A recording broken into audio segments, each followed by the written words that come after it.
So hello everyone and good evening सभी को। तो आज हम लोग देखने वाले हैं केमिस्ट्री का last chapter and that is chemical reaction and equation. एक बार कंफर्म करेंगे सभी लोग कि सारी चीज़ें प्रॉपर हैं कि नहीं। पहले हमारा टॉपिक ऑफ डिस्कशन रहने वाला है केमिकल इक्वेशंस और उसके बाद देखेंगे केमिकल रिएक्शंस। गुड इवनिंग सभी को। यू आर नॉट पंक्चुअल, ये बात तो यार मैं मानूंगा कि पंक्चुअलिटी में तो थोड़ा सा हमारा हाथ जो है वो ढीला है ना। लेकिन अब उसके लिए क्या ही कर सकते हैं, आदत सी हो गई है वैसे तो। एक्चुअली आदत नहीं, अब जैसे हमें ये लगता है ना कि 6:30 का मतलब 6:40 है। अब आप लोग को पता लग गया कि भाई क्लास 6:40 पे स्टार्ट होगी। तो अगर आप जल्दी आ जाते, मतलब अगर आप 6:40 से पहले आ जाते दैट मीन्स कि आप जल्दी आ गए हैं, क्योंकि अभी तक तो आपको पता लग जाना चाहिए था, क्योंकि बैच ख़त्म होने को आ गया है कि भाई 6:30 का मतलब 6:40 होता है ना। जैसे होता है ना इसकी नाम में भी हाँ है, तो वैसे मेरी 6:30 में 6:40 है। हाँ जी, एवरीथिंग इज़ परफेक्ट ओके।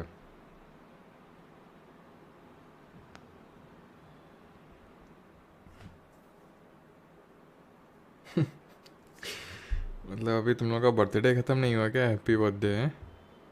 चलो तो स्टार्ट करते हैं। अच्छा हाँ, पूरा 10 मिनट लेट नहीं है भाई। चलो तो स्टार्ट करते हैं। केमिकल इक्वेशन क्या होता है?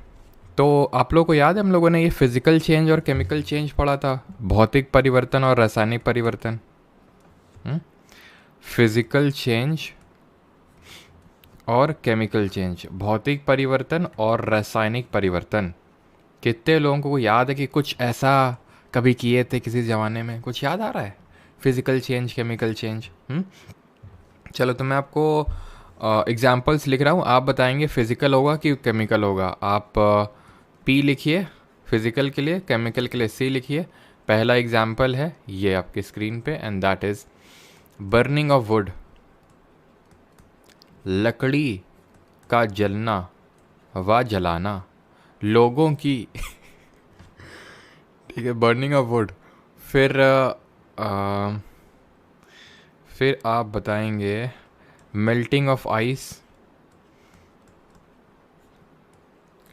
Melting of ice.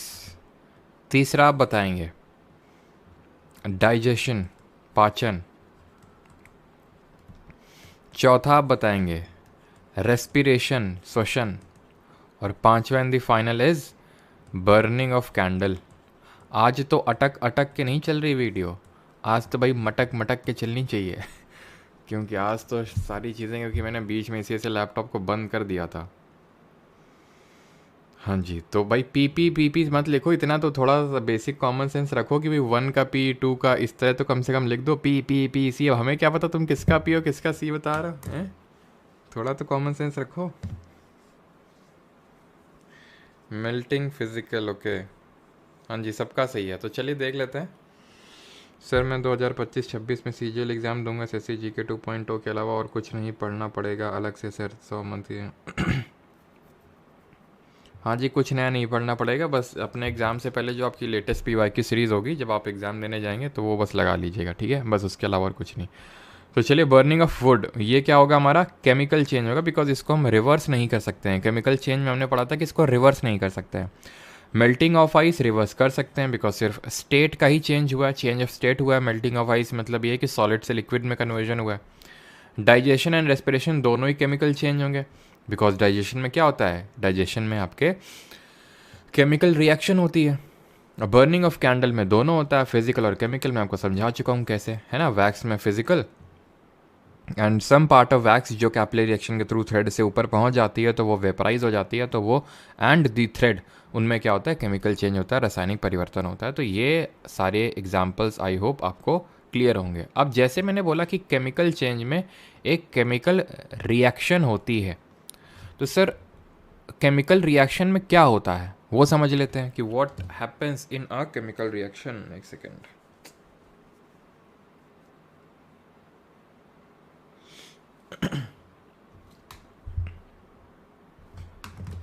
एक सेकेंड रुकना है।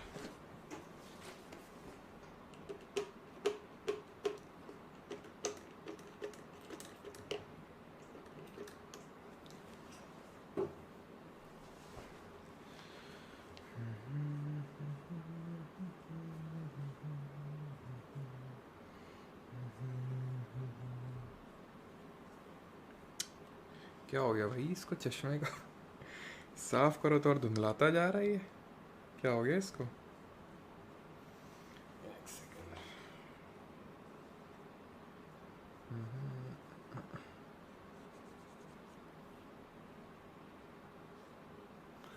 चलो ये साफ ना होने वाला। चलो, तो ये केमिकल रिएक्शन होती क्या है उसको हम यहाँ पे समझेंगे।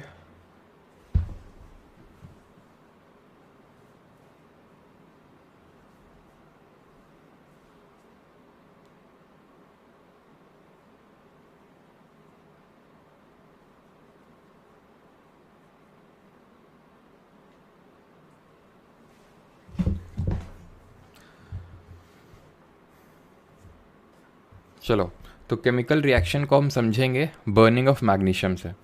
तो यहाँ पे ये जो आप यहाँ पे देख पा रहे हैं, ठीक है, इसके थ्रू हमने क्या लिया, ये मैग्नीशियम की एक स्ट्रिप ली है, इसको आग में जला रहे हैं, ठीक है। इसको जब हमने आग में जलाया ना तो दो चीज़ें ऑब्जर्व हुई होंगी हमें। पहला तो जो ऑब्जर्व होगा ये एक डैजलिंग फ्लेम के साथ बर्न होगा। कल मैंने आपको पढ़ाया था कि फ्लेम के साथ कौन बर्न होता है। फ्लेम क्या है, ये लॉ, ये जो आग की एक तरह से लॉ निकल रही है इसको फ्लेम बोलते हैं। जिसमें भी गैशियस कंपोनेंट होगा वो फ्लेम के साथ बर्न करेगा, तो ये डार्जलिंग वाइट फ्लेम के साथ बर्न करेगा और इतनी वाइट फ्लेम निकलेगी कि आपको जो है चश्मा लगा के इसको रिएक्शन करना पड़ेगा, नहीं तो जो इससे अल्ट्रा वायलेट रेज निकलेंगी जैसे कि जो सन से भी निकलती हैं। जब आप वो वेल्डिंग आप देखते हो ना, जो वेल्डिंग करता है वो एकदम वाइट मतलब वो ब्लैक कलर का चश्मा लगाता है क्योंकि एकदम उसकी आंखें जो हैं वो परमानेंटली भी डैमेज हो सकती हैं। तो वही सेम यहाँ पे भी होता है, लिखा होता है, ठीक है। मतलब पहले लिखा होता था कि इन प्रिकॉशंस का ध्यान रखें, चश्मा लगा के जाएं, इस स्किन ट्यूब को उधर के रखें। ऐसे लगता था अच्छा ठीक है। कौन ही कर रहा है एक्सपेरिमेंट है, कौन था जो केमिस्ट्री लैब में एक्सपेरिमेंट करता था? करवाते ही नहीं थे, वहाँ जाके एक प्रैक्टिकल की नोटबुक होती थी बस, फालतू की वही होती थी, ठीक है। तो यहाँ पे मैग्नीशियम रिबन है, तो एक तो डार्जलिंग वाइट फ्लेम के साथ बर्न होगा, बता किस ले रहा हूँ बिकॉज पूछता इसलिए। और ये यहाँ पे आपको कलेक्शन होगा मैग्नीशियम ऑक्साइड का इन अ वॉच ग्लास। ये है वॉच ग्लास, मतलब कटोरी, और कटोरी में तुमको मिलेगा मैग्नीशियम ऑक्साइड का वाइट पीपीटी एक तरह से।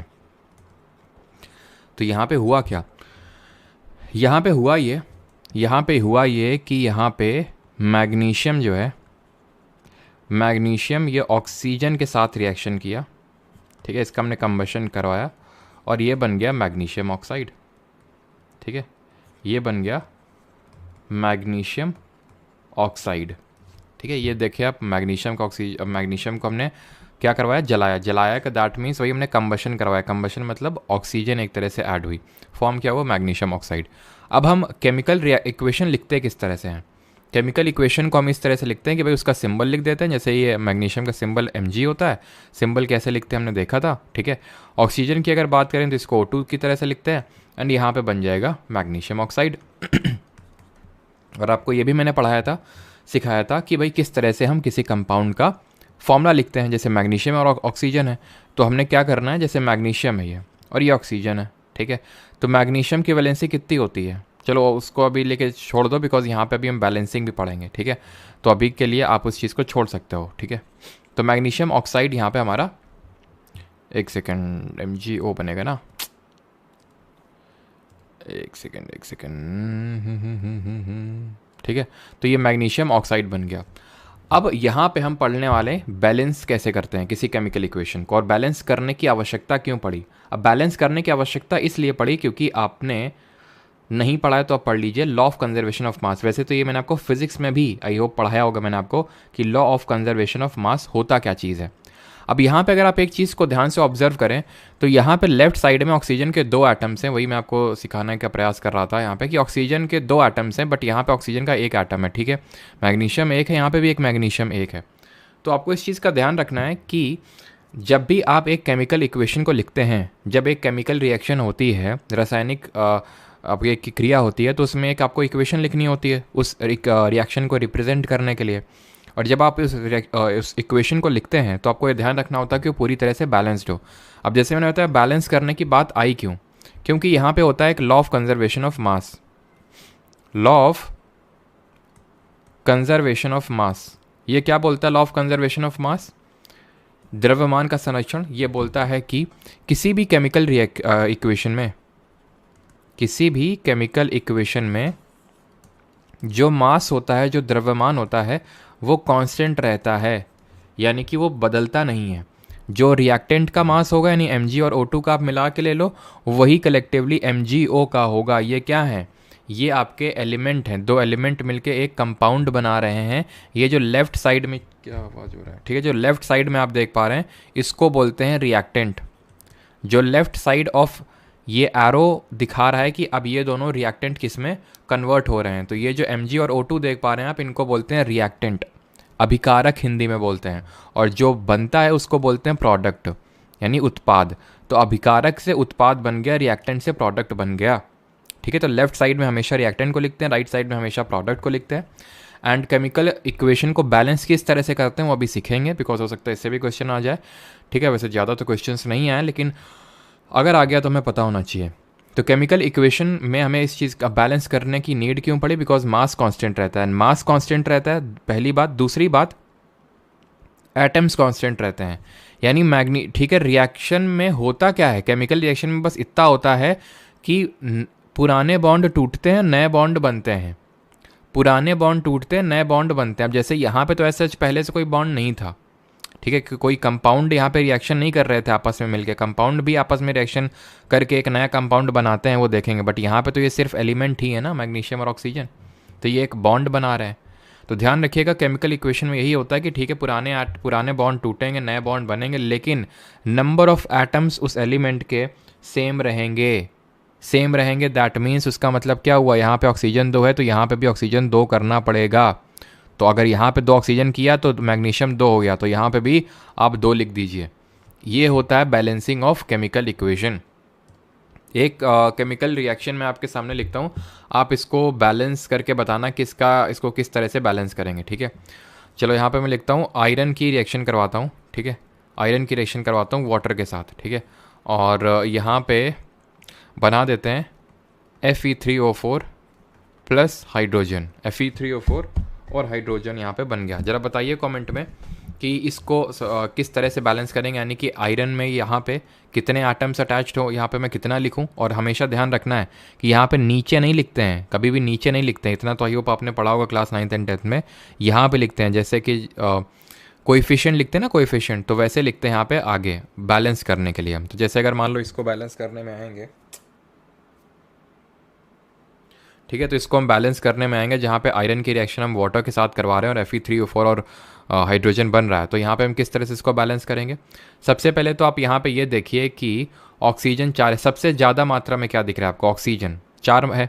यहाँ पे तो सिर्फ एक ही है ना, तो आप लगा दो यहाँ पे 4, लगा दो सीधे, बाद में देखेंगे क्या होगा। अब उसकी वजह से हाइड्रोजन चेंज हो जाएगा, 8 हो गया हाइड्रोजन, तो हाइड्रोजन को यहाँ पे 8 कर देंगे। आयरन यहाँ पे 3 है, आयरन यहाँ पे 3 है ना, तो यहाँ पे भी 3 आयरन कर दो, ख़त्म बात, सिंपल। ठीक है, तो ये हमारी जो केमिकल इक्वेशन है वो बैलेंस होके निकल आई। सभी को समझ में आई कि किस तरह से इस केमिकल रिएक्शन को मैंने बैलेंस किया।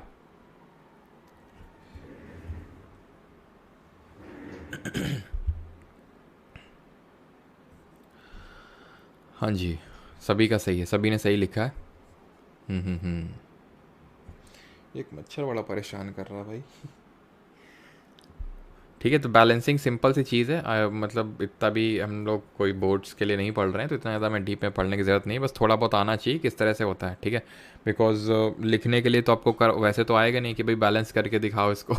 ठीक है, ऑप्शन तो होंगे ही, 4 ऑप्शन तो मिलेंगे ही, तो आराम से हो जाएगा। एज सच अभी तक तो क्वेश्चन मैंने कभी देखा नहीं है इससे बैलेंसिंग से, तो बट फिर भी मैंने आपको बता दिया कि अगर कुछ घुमा के हो सकता है कुछ क्वेश्चन पूछ ले, तो आपको पता होना चाहिए। अब यहाँ से जो स्टार्ट हो रहा है ना, that is very much important. अभी तक तो बस वही बच्चों वाली चीज़ चल रही थी, अब यहाँ पे जो चीज़ें आने वाली है बूढ़ों वाली चीज़ें। ठीक है, मतलब हैं तो ये भी बच्चों वाली चीज़ें ही, लेकिन ये चीज़ ध्यान रखिएगा कि इससे क्वेश्चंस आते हैं। ठीक है, टाइप्स ऑफ केमिकल रिएक्शन, यानी कि जो रिएक्शंस होती हैं आपकी रासायनिक अभिक्रिया, वो कितने तरह की होती हैं। तो सबसे पहले होती है हमारी कॉम्बिनेशन रिएक्शन।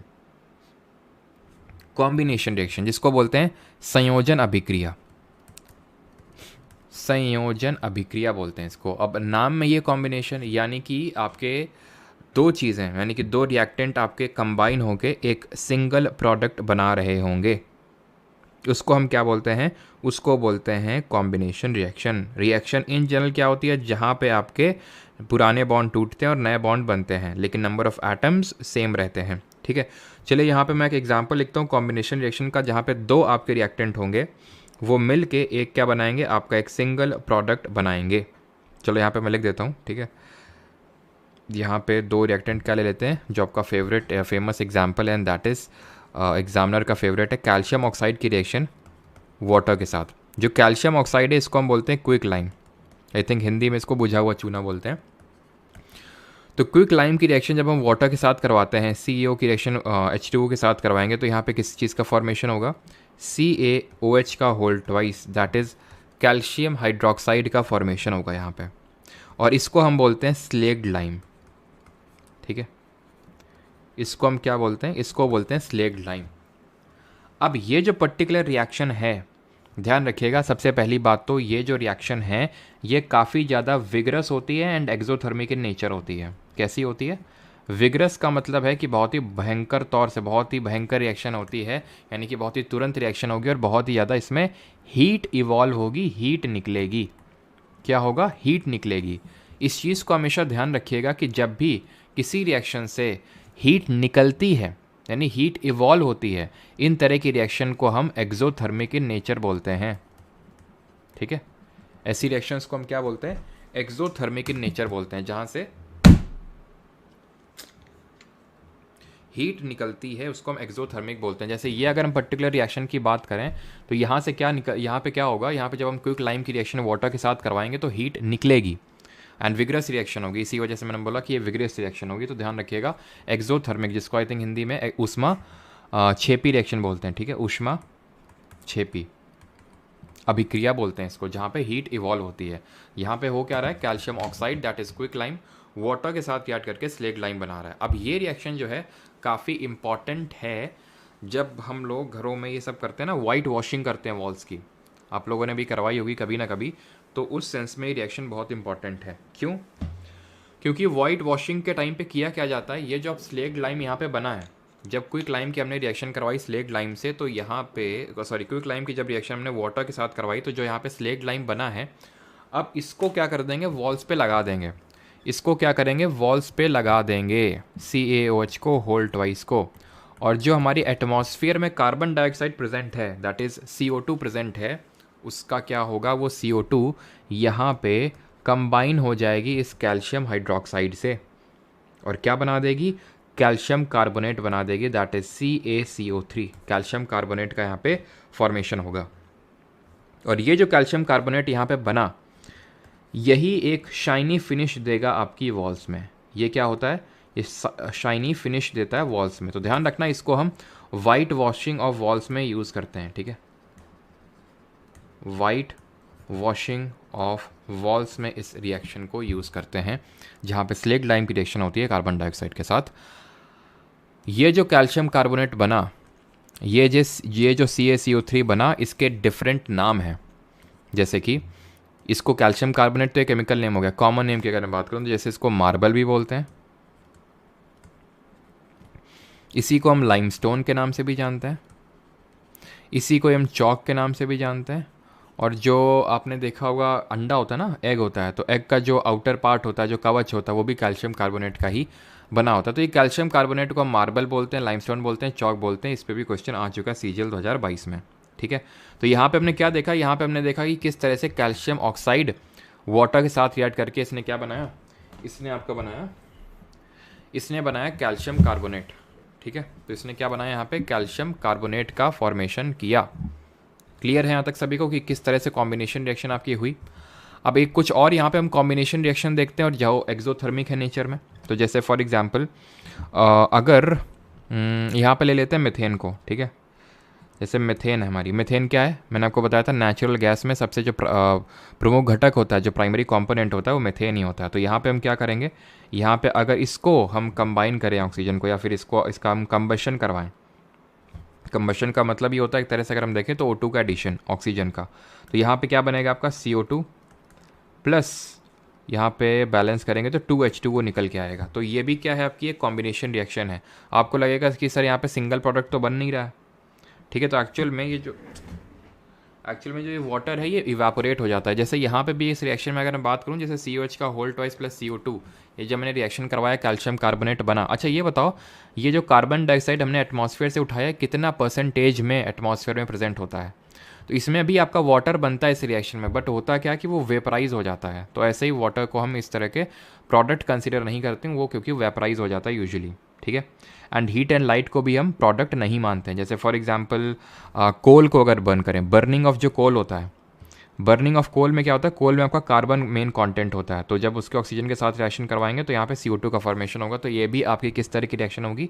कॉम्बिनेशन रिएक्शन होगी। It is what? Burning of coal.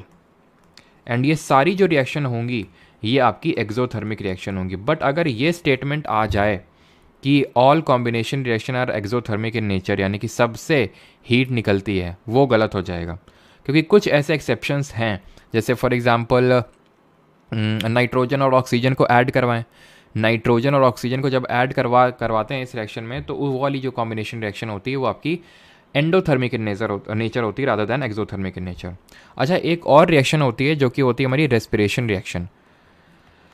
Respiration जो होती है, जिसको हम बोलते हैं, हमने पढ़ा था है ना, रेस्पिरेटरी सिस्टम के टाइम पे मैंने आपको पूरी रिएक्शन पढ़ाई थी किस तरह से रेस्पिरेशन होता है हमारे ह्यूमन सेल्स में, है ना। जैसे कि जब हम ब्रीदिंग करते हैं तो ब्रीदिंग से हमारा पूरा रेस्पिरेशन सिस्टम स्टार्ट होता है। ब्रीदिंग अलग होता है एंड रेस्पिरेशन सिस्टम आपका अलग होता है। जैसे हम लोगों ने ब्रीद किया तो उससे होता क्या कि ऑक्सीजन जाती है सेल्स में, और ऑक्सीजन हर सेल में जाके वो क्या करती है, माइटोकॉन्ड्रिया में जाती है। और वहाँ पे हमने देखा था किस तरह से जो 6 कार्बन मॉलिक्यूल है ग्लूकोज, पहले पाइरूवेट में टूटता है, कहाँ पे, साइटोप्लाज्म में।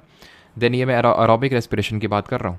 एंड देन उसके बाद माइटोकॉन्ड्रिया में ये जो पाइरूवेट है ये ब्रेक होता है एनर्जी में, CO2 में एंड वाटर में। देखा था ना हम लोगों ने। तो रेस्पिरेशन भी आपकी क्या है, एक एक्सोथर्मिक रिएक्शन है, ऊष्माक्षेपी रिएक्शन है। इस चीज़ को ध्यान रखिएगा, ये भी एक एक्सोथर्मिक इन नेचर होती है रेस्पिरेशन। अब रेस्पिरेशन में क्या रिएक्शन होती है आपकी, कि जो आपका ग्लूकोज होता है दैट इज C6H12 और O6 होता है। इसमें क्या होता है, अगर हम इसकी रेस्पिरेशन में क्या होता है, रेस्पिरेशन में होता ये कि जैसे मैंने आपको बताया ब्रीदिंग किया तो ऑक्सीजन को कैरी करके ले जाएगा ब्लड हर एक सेल के पास, और वो ब्रेक करेगा ग्लूकोज को, ठीक है। तो यहाँ पे किस चीज़ का फॉर्मेशन होगा, 6CO2 plus 6H2O plus energy, यहाँ पे एनर्जी निकलेगी। तो जो ये एनर्जी निकली इसी की वजह से रेस्पिरेशन रिएक्शन होती है आपकी एक एक्सोथर्मिक रिएक्शन। क्लियर है?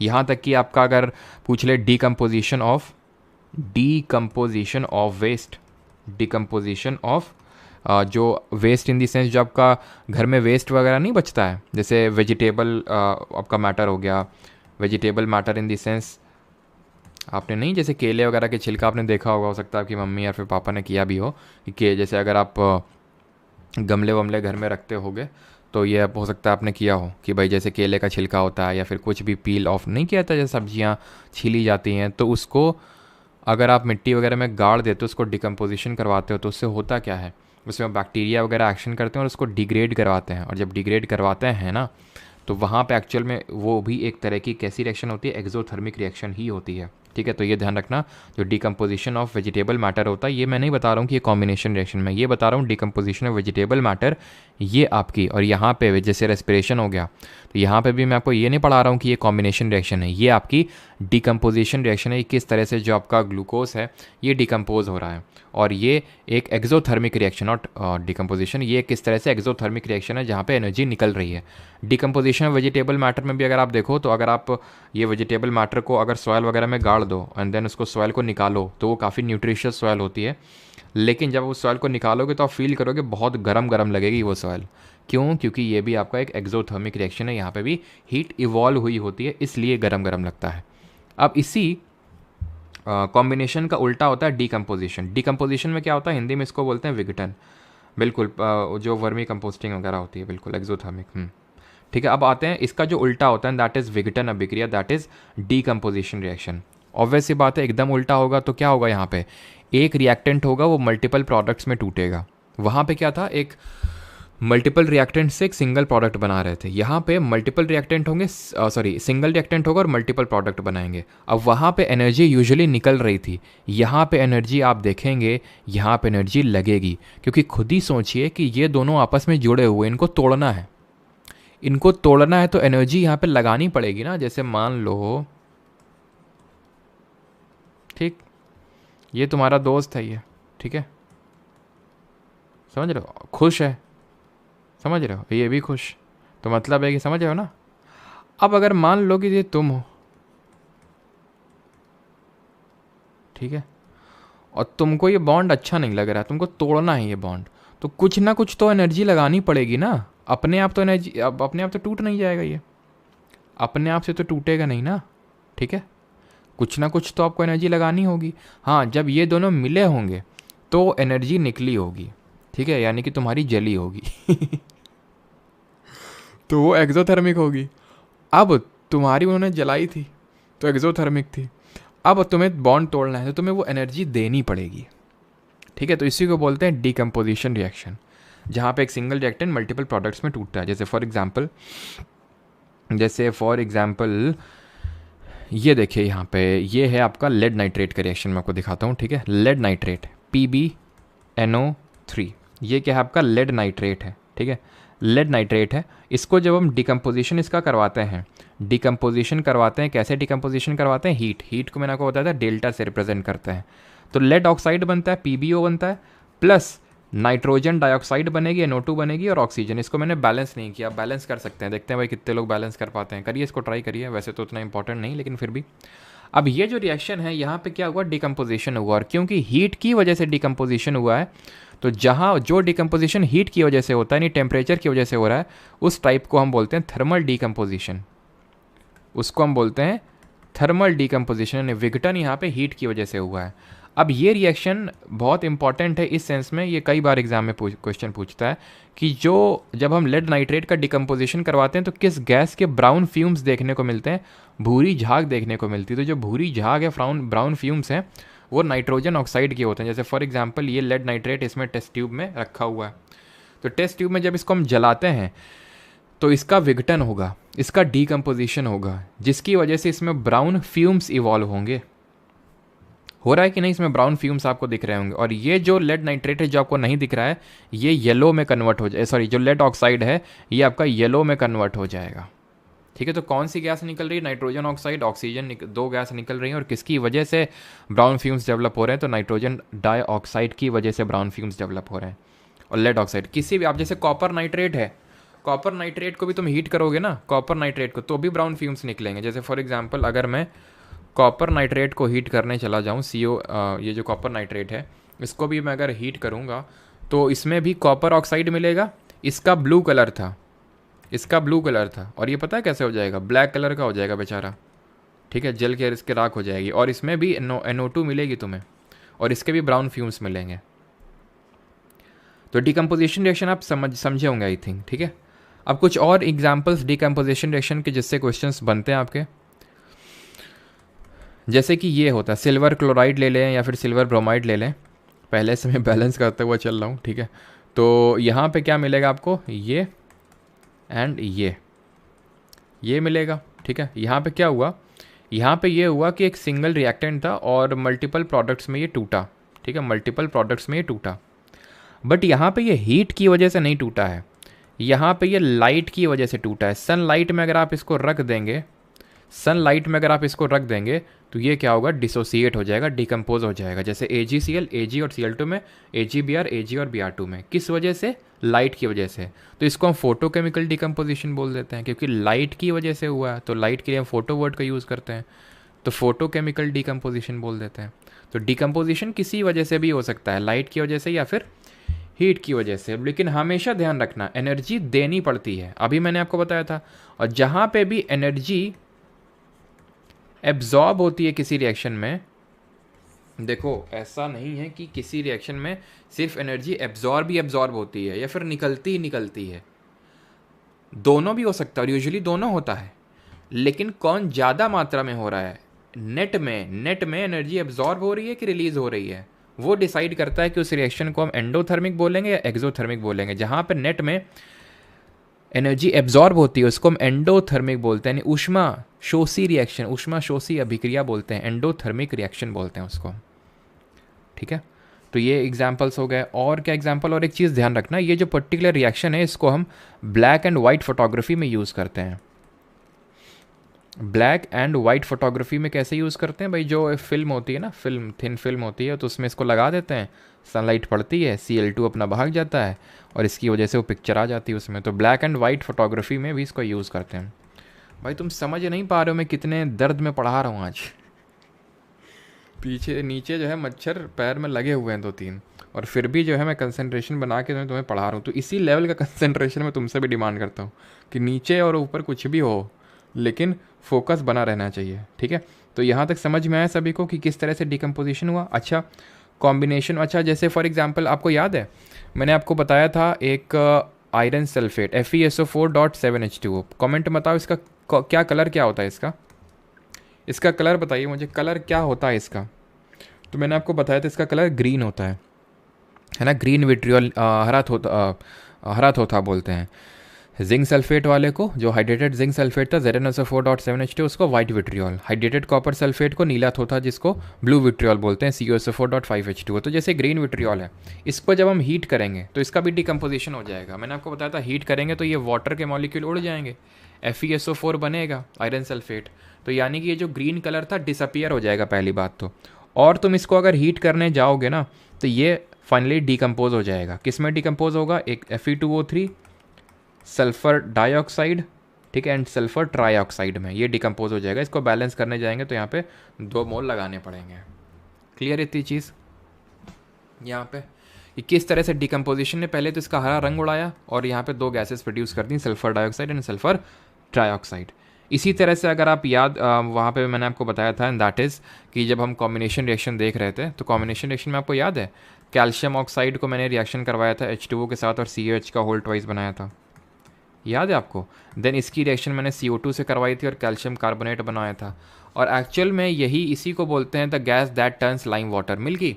जो यहाँ पे मैंने आपको पढ़ाया था ये कि भाई ये यही गैस है जो ये लाइम वाटर, इसको हम लाइम वाटर के नाम से भी जानते हैं, इसको हम लाइम वाटर के नाम से भी जानते हैं। और यहाँ पे जो हमें मिला ये मिल्की कलर का होता है, दूधिया कलर का होता है, दूधिया रंग का होता है, ठीक है। तो इसीलिए इसको हम बोलते हैं, ठीक है, इसीलिए इसको हम बोलते हैं कि this gas that is CO2 turns lime water milky. इसने क्या किया, लाइम वाटर को मिल्की में कन्वर्ट कर दिया, यानी दूधिये रंग में तब्दील कर दिया। इतनी चीज़ क्लियर हुई सभी को, ठीक है। तो वही रिएक्शन को अगर मैं यहाँ पे देखूँ, CaCO3 जो बना है, CaCO3 यहाँ पे मैं लिख देता हूँ, ठीक है, CaCO3, इसको अगर मैं उल्टा करवा दूँ, हीट करवा दूँ, थर्मल डिकम्पोजिशन, तो ये अगेन CaO और CO2 में ब्रेक हो जाएगा, CaO और CO2 में, ठीक है। ये CEO क्या है, क्विक लाइम है, ये क्विक लाइम है। और ध्यान रखना इस क्विक लाइम को सीमेंट इंडस्ट्री में भी यूज़ किया जाता है, ठीक, क्लियर यहाँ तक। अब आते हैं अपने second last type of reaction में, हम दैट इज डिस्प्लेसमेंट रिएक्शन, विस्थापन अभिक्रिया। एक सही अलथी पलथी मार के बैठ जाओ। नहीं दिक्कत सर, आप ऑल आउट क्यों नहीं लगाते हो, 5-6 लगा लो भाई, एक ऑल आउट लगा हुआ है। लेकिन फिर भी ये मैंने तुम्हें बायो में पढ़ाया होगा AMR, एंटी माइक्रोबियल रेजिस्टेंस, कि जब आप बहुत ज़्यादा दवा लेते रहते ना तो आपके जो बैक्टीरिया जो होते हैं, जो हरामखोर बैक्टीरिया होते हैं, वो खुद को अडेप्ट कर लेते हैं उस चीज़ से। तो इसीलिए बोला जाता है कि बहुत ज़्यादा दवाइयाँ नहीं लेना चाहिए, नहीं तो एंटी माइक्रोबियल रेजिस्टेंस हो जाएगा। जब आप फिर लोगे दवा तो काम नहीं करेगी। तो वही हो गया इनके साथ ही, एकदम अडेप्ट कर गए हैं, ऑल आउट पे सब पे अडेप्ट कर गए हैं। अब एक्चुअली में है क्या कि अब है ये बात कि चलो तुमसे क्या ही शेयर करना चलो ठीक है, तो इनके लिए कुछ अलग इलाज देखना पड़ेगा। एक्चुअली में हैं तो 2-3 ही, लेकिन खैर। तो आगे बढ़ते हैं और डिस्प्लेसमेंट रिएक्शन देखते हैं, जिसको हम विस्थापन अभिक्रिया बोलते हैं। अब डिस्प्लेसमेंट रिएक्शन क्या होती है, जहाँ पे देखो ये जो यहाँ पे बना हुआ है ना, इस पर बिल्कुल फोकस मत करना, ठीक है। मैं तुम्हें एग्जांपल देता हूँ डिस्प्लेसमेंट का, तो तुम्हें समझ में आएगा डिस्प्लेसमेंट रिएक्शन होती क्या है। डिस्प्लेसमेंट रिएक्शन क्या होती है, देखो तुम्हें हम एग्जांपल देते हैं बढ़िया सा, है ना। हाँ, विकी कौशल को तो जानते होगे, ये विकी कौशल है, ठीक है। ये हैं अपने सैल्मन भाई, ठीक है, और ये हैं अपनी कैटरीना मैम, ठीक। अब हुआ क्या कि विक्की भाई ने क्या करेंगे, ये सैलमन और कैटरीना का बॉन्ड तोड़ देंगे और ये कैटरीना को लेके चले जाएंगे, ठीक है। यानी कि नए बॉन्ड का फॉर्मेशन हो जाएगा, नए कंपाउंड का फॉर्मेशन हो जाएगा, और जो हमारे सैलमन भाई हैं वो क्या होंगे, वो सिंगल हो जाएंगे। ये है डिस्प्लेसमेंट रिएक्शन, यानी कि विक्की जी ने क्या किया, सैलमन भाई को डिस्प्लेस कर दिया। ये होती है डिस्प्लेसमेंट रिएक्शन, जिसको हम बोलते हैं विस्थापन अभिक्रिया। Clear sir? सिल्वर वाइट होता है, वाइट वाइट, ठीक है। जो सिल्वर क्लोराइड यहाँ पे मैंने लिखा था, इसका वाइट कलर होता है। वैसे कलर वगैरह पूछता नहीं, बट फिर भी ये वाइट होता है, ये ग्रे में कन्वर्ट हो जाता है उसके बाद जब ये होता है, ठीक है। और बाकी तो मैंने आपको बताई दी, एंडोथर्मिक रिएक्शन होती है, ठीक है।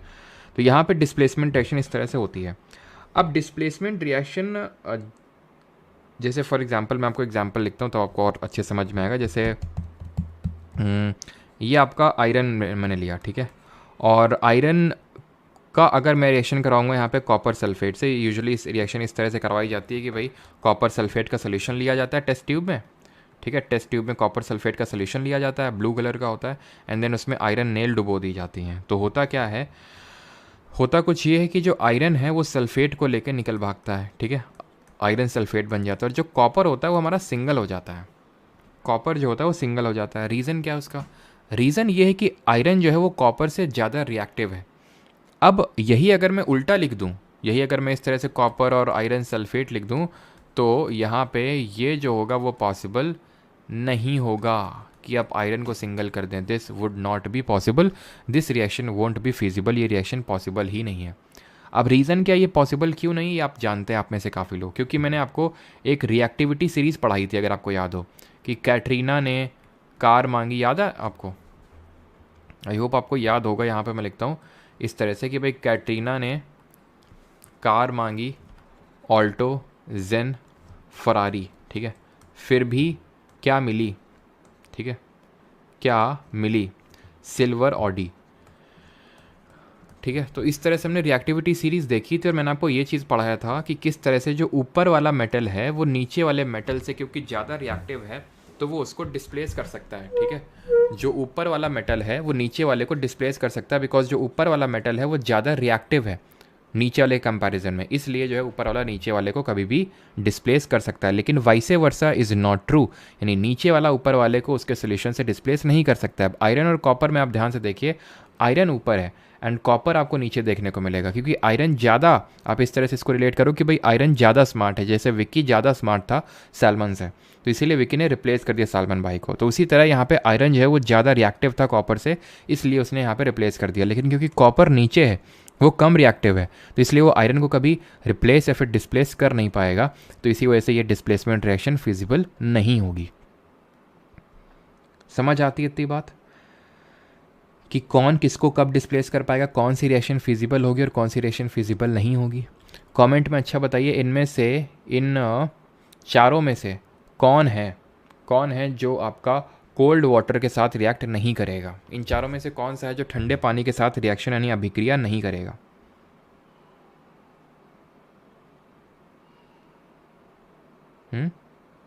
ये सभी को याद है ना? रिएक्टिविटी सीरीज मैंने आपको बताया था, बहुत काम आती है ये, बहुत कम, हर जगह काम आती है। तो जो मैग्नीशियम है वो रिएक्ट नहीं करेगा, जो आपका ये पोटेशियम और सोडियम है ये तो विगरसली रिएक्ट करेंगे, मतलब बहुत एक्सप्लोजिव तरीके से रिएक्ट करेंगे कोल्ड वाटर से।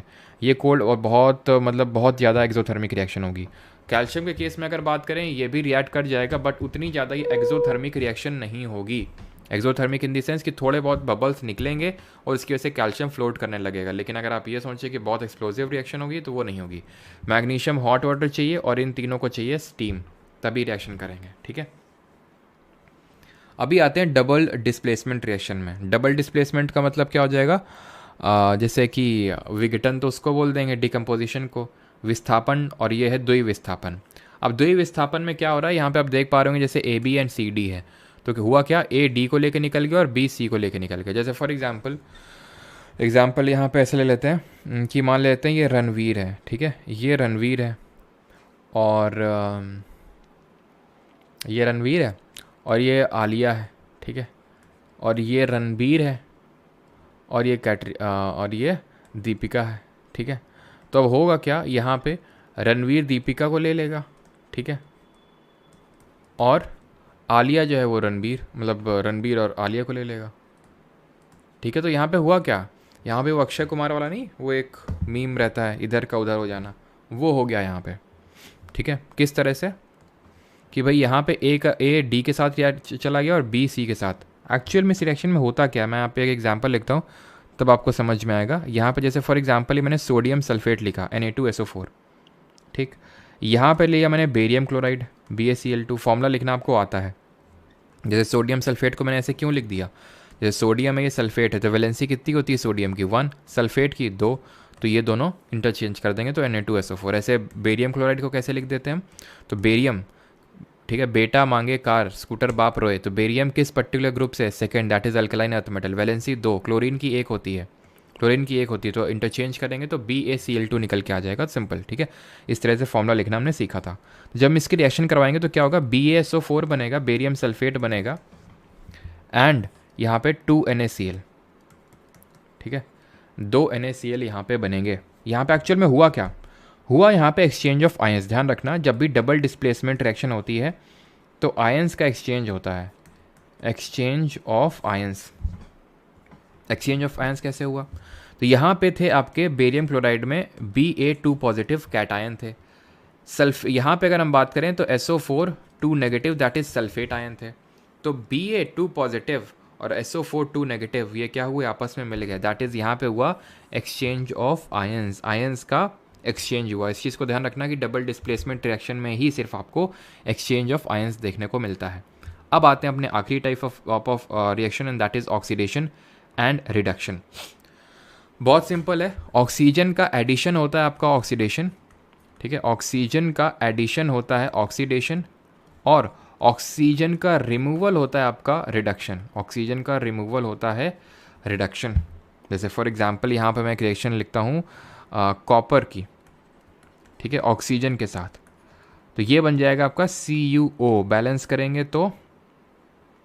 करेंगे तो ये 2 लिखेंगे इसमें और यहाँ पे 2 लिखेंगे, ठीक है। तो ये क्या हो गई आपकी, ये एक हो गई ऑक्सीडेशन रिएक्शन। क्यों, क्योंकि यहाँ पे कॉपर ने ऑक्सीजन को गेन कर लिया, यानी कॉपर क्या हो गया, ऑक्सीडाइज हो गया, कॉपर ऑक्सीडाइज हो गया। सिमिलरली अगर मुझे इस कॉपर ऑक्साइड से अब अगर ऑक्सीजन को रिमूव करना हो तो मैं क्या करूँगा, यहाँ पे हाइड्रोजन ऐड करूँगा, ठीक है, और जिसकी वजह से होगा क्या, कॉपर, ठीक है, एक तरह से सिंगल आप बोल लो, और H2 जो है ये H2 है, ये H2O के साथ मिल जाएगा। दैट मीन कि यहाँ पे क्या हुआ, कॉपर का रिडक्शन हो गया यहाँ पे, ठीक है, रिडक्शन हो गया। क्यों, क्योंकि ऑक्सीजन का रिमूवल हो गया। लेकिन अगर एक चीज़ हम ध्यान से देखें तो हाइड्रोजन का ऑक्सीडेशन हो गया यहाँ पे, क्योंकि ऑक्सीजन का एडिशन हो गया, इसलिए इसको हम ऑक्सीडेशन बोलेंगे। क्योंकि कॉपर ऑक्साइड के केस में रिमूवल हुआ ऑक्सीजन का, इसलिए उसको हम बोल रहे हैं कि यहाँ पे कॉपर ऑक्साइड का रिडक्शन हुआ। हाइड्रोजन में ऑक्सीजन का एडिशन हुआ, इसलिए बोल रहे हैं कि उसका ऑक्सीडेशन हुआ। तो रिडक्शन और ऑक्सीडेशन जिस रिएक्शन में दोनों साइमल्टेनियसली होते हैं, यानी एक साथ होता है, उसको हम ऑक्सीडेशन रिडक्शन रिएक्शन या फिर इन शॉर्ट रेडॉक्स रिएक्शन बोल देते हैं। रेडॉक्स रिएक्शन, जहाँ पे रेड का मतलब है आपका रिडक्शन और ऑक्स का मतलब है ऑक्सीडेशन, रेडॉक्स रिएक्शन, ठीक है। कॉपर ऑक्साइड का हो रहा है रिडक्शन और हाइड्रोजन का हो रहा है ऑक्सीडेशन। क्लियर। जैसे फॉर एग्जांपल और भी हम एग्जांपल कोट कर सकते हैं यहाँ पे, जैसे जिंक ऑक्साइड की रिएक्शन करवा दें कार्बन के साथ, तो क्या होगा, यहाँ पे जो जिंक होगा वो यहाँ पे रिडक्शन हो जाएगा इसका, ठीक है, और जो कार्बन हो जाएगा इसका हो जाएगा यहाँ पे कार्बन मोनोऑक्साइड बन जाएगा। दैट मीन यहाँ पे हो जाएगा ऑक्सीडेशन, बिकॉज इसने ऑक्सीजन को गेन कर लिया, इसने ऑक्सीजन को रिमूव कर दिया, दैट मीन्स ये रिडक्शन हो गया यहाँ पे, ठीक है, सिंपल। तो क्योंकि दोनों हो गया तो रेडॉक्स रिएक्शन। अब कुछ हमारे डे टू डे लाइफ के एग्जांपल्स हैं, जैसे फॉर एग्जांपल कोरोजन, ठीक है, कोरोजन एंड कोरोजन हो गया और हमारा रैंसिडिटी, ये दोनों होते हैं हमारे ऑक्सीडेशन रिएक्शंस। ये क्या होती है, ऑक्सीडेशन रिएक्शन। अब कोरोजन का मतलब क्या होता है, कोरोजन का मतलब होता है सिंपल एक तरह की आप ये समझ लो क्षरण होना किसी चीज़ का। जैसे आयरन है हमारा, तो आयरन को अगर आप खुले में रख देंगे तो वो मॉइस्चर एंड ऑक्सीजन को गेन करके क्या बना देगा, आयरन ऑक्साइड बना देगा, पढ़ा होगा आपने। और आयरन ऑक्साइड की क्या होगी, रेडिश ब्राउन लेयर चढ़ जाएगी, जिसको बोलते हैं जंग लग गई। जिसको क्या बोलते हैं, जिसको बोलते हैं कि जंग लग गई लोहे में, उसको बोलते हैं रस्टिंग। ऐसे ही कॉपर में भी जंग नहीं लगती है, रस्टिंग नहीं लगती है। मतलब कॉपर में बोलते हैं जब कॉपर में कोरोजन होता है, भाई आयरन में भी कोरोजन हुआ तो उसमें किस तरह की रेडिश ब्राउन कलर की एक लेयर चढ़ गई, रेडिश ब्राउन कलर की लेयर चढ़ गई ड्यू टू ऑक्सीडेशन, क्योंकि उसका ऑक्सीडेशन हो गया। इसको हम बोलते हैं रस्टिंग। ऐसे जब कॉपर में कोरोजन होता है तो यहाँ पे एक ग्रीन कलर, ठीक है, ग्रीन कलर की कोटिंग चढ़ जाती है। कॉपर के ऑक्सीडेशन की वजह से कॉपर कार्बोनेट बन जाता है और ग्रीन कलर की कोटिंग चढ़ जाती है। ऐसे मैंने आपको पढ़ाया था सिल्वर में, अगर आपको याद हो, सिल्वर सल्फाइड बन जाता है और इसमें ब्लैक कलर की कोटिंग चढ़ जाती है। ठीक है, ध्यान रखना इसमें किस तरह की ब्लैक कलर की कोटिंग चढ़ जाती है। तो ये सारे कोरोजन के एग्जाम्पल जो होते हैं ये सब ऑक्सीडेशन के एग्जाम्पल होते हैं। ये ऑक्सीडेशन रिएक्शन यहाँ पे हो रही होती है, ऑक्सीडेशन रिएक्शन।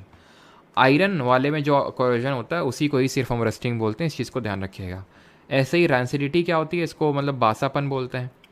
तो आपने इस चीज़ को नोटिस किया होगा कि जो चिप्स पैकेट रहते हैं वो काफ़ी ज़्यादा फ्लफ़ी होते हैं, बहुत ज़्यादा गैस भरी होती है उनमें, आपने देखा होगा, ऑब्जर्व किया होगा, है ना। बहुत ज़्यादा चिप्स से ज़्यादा तो गैस ही भरी होती है। तो वो क्यों भरी होती है? हमें लगता है कि भाई वो फूला हुआ दिखे इसलिए बस भरी होती है, नहीं। उसका जो मेन रीज़न होता है वो तो चलो ठीक है, रीज़न होता भी होगा, लेकिन मेन जो रीज़न होता है वो ये होता है सो दैट कि जो चिप्स भरे हुए अंदर जिनमें फ़ैट कंटेंट, बहुत ज़्यादा फ़ैट होता है उनमें चिप्स में, वो ऑक्सीडाइज ना हो जाए। क्योंकि अगर ऑक्सीडेशन ऑफ फैट हो गया तो इतनी गंदी स्मेल आएगी। आपने सुना होगा मम्मी को कहते हुए कि भाई गीले हाथ मत डालो सब्जी में, इस तरह से सुना होगा, क्योंकि नहीं तो वो ऑक्सीडेशन हो जाएगा, वो सड़ जाएगी, बड़ी गंदी गंद मारेगी वो। ठीक है, गंद तभी मारने लगती है जब उनका ऑक्सीडेशन हो जाता है, जब वो मॉइस्चर गेन कर लेते हैं। तो इसीलिए हम चिप्स पैकेट में ऑक्सीजन नहीं भरते हैं, हम चिप्स पैकेट में नाइट्रोजन भरते हैं। बिकॉज जो नाइट्रोजन होता है वो ऑक्सीडेशन को प्रिवेंट कर लेता है, ऑक्सीडेशन नहीं होने देता। ऑक्सीजन भर देंगे तो आप समझिए कि वो एकदम कुछ ही टाइम में ख़राब हो जाएंगे। ठीक है, तो जो रैंसिडिटी होती है, जो रैंसिडिटी होती है ये क्या होती है? तो रैंसिडिटी वही होती है जहाँ पे जो हमारे फैट होते हैं वो ऑक्सीजन को गेन करके, रैंसिडिटी में क्या होता है, ऑक्सीजन को गेन कर लेते हैं और वो फैट ऑक्सीडाइज हो जाते हैं, जिसकी वजह से रैंसिड एक स्मेल आने लगती है, ख़राब स्मेल आने लगती है और वो ख़राब हो जाते हैं। तो उसको हम ऑक्सीडेशन रिएक्शन ही बोलते हैं। क्लियर? और यहाँ पे आपका हुआ चैप्टर ख़त्म। लेकिन इससे पहले कि हम केमिस्ट्री को रैप अप करें, कुछ लॉज ऑफ गैसेस देखेंगे हम।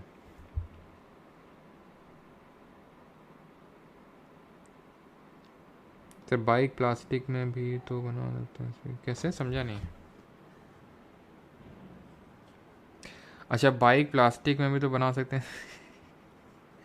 बना लो बेटा, स्पीड खूब इंक्रीज़ करो और जैसे ही गिरोगे एकदम ये पता चलेगा। मतलब बाइक का काम सिर्फ स्पीड इंक्रीज़ करना ही है, हैं? और बाकी जो कंटेंट को होल्ड करके कौन रखेगा? प्लास्टिक होल्ड कर लेगा? अच्छा ये बताओ, आ, एक सेकेंड रुकना, ठीक है, एक सेकेंड रुकना, मुझे एक वीडियो इंपोर्ट करना। एक्चुअली मैंने ये लॉ ऑफ गैसेस समझाने के लिए अभी मैंने एक फ़्लाइट बुक करी थी, कल ही बुक करी थी, सो दैट मैं आपको ये कॉन्सेप्ट समझा सकूँ। उसको मुझे इंपोर्ट करना होगा, उस वीडियो को इंपोर्ट करना बोलिए, इंपोर्ट करता हूँ, अभी रुकिएगा ज़रा, ठीक है। स्क्रीन ब्लैक हो जाएगी, वॉइस नहीं आएगी।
चलो अभी वॉइस आ रही होगी, ठीक है।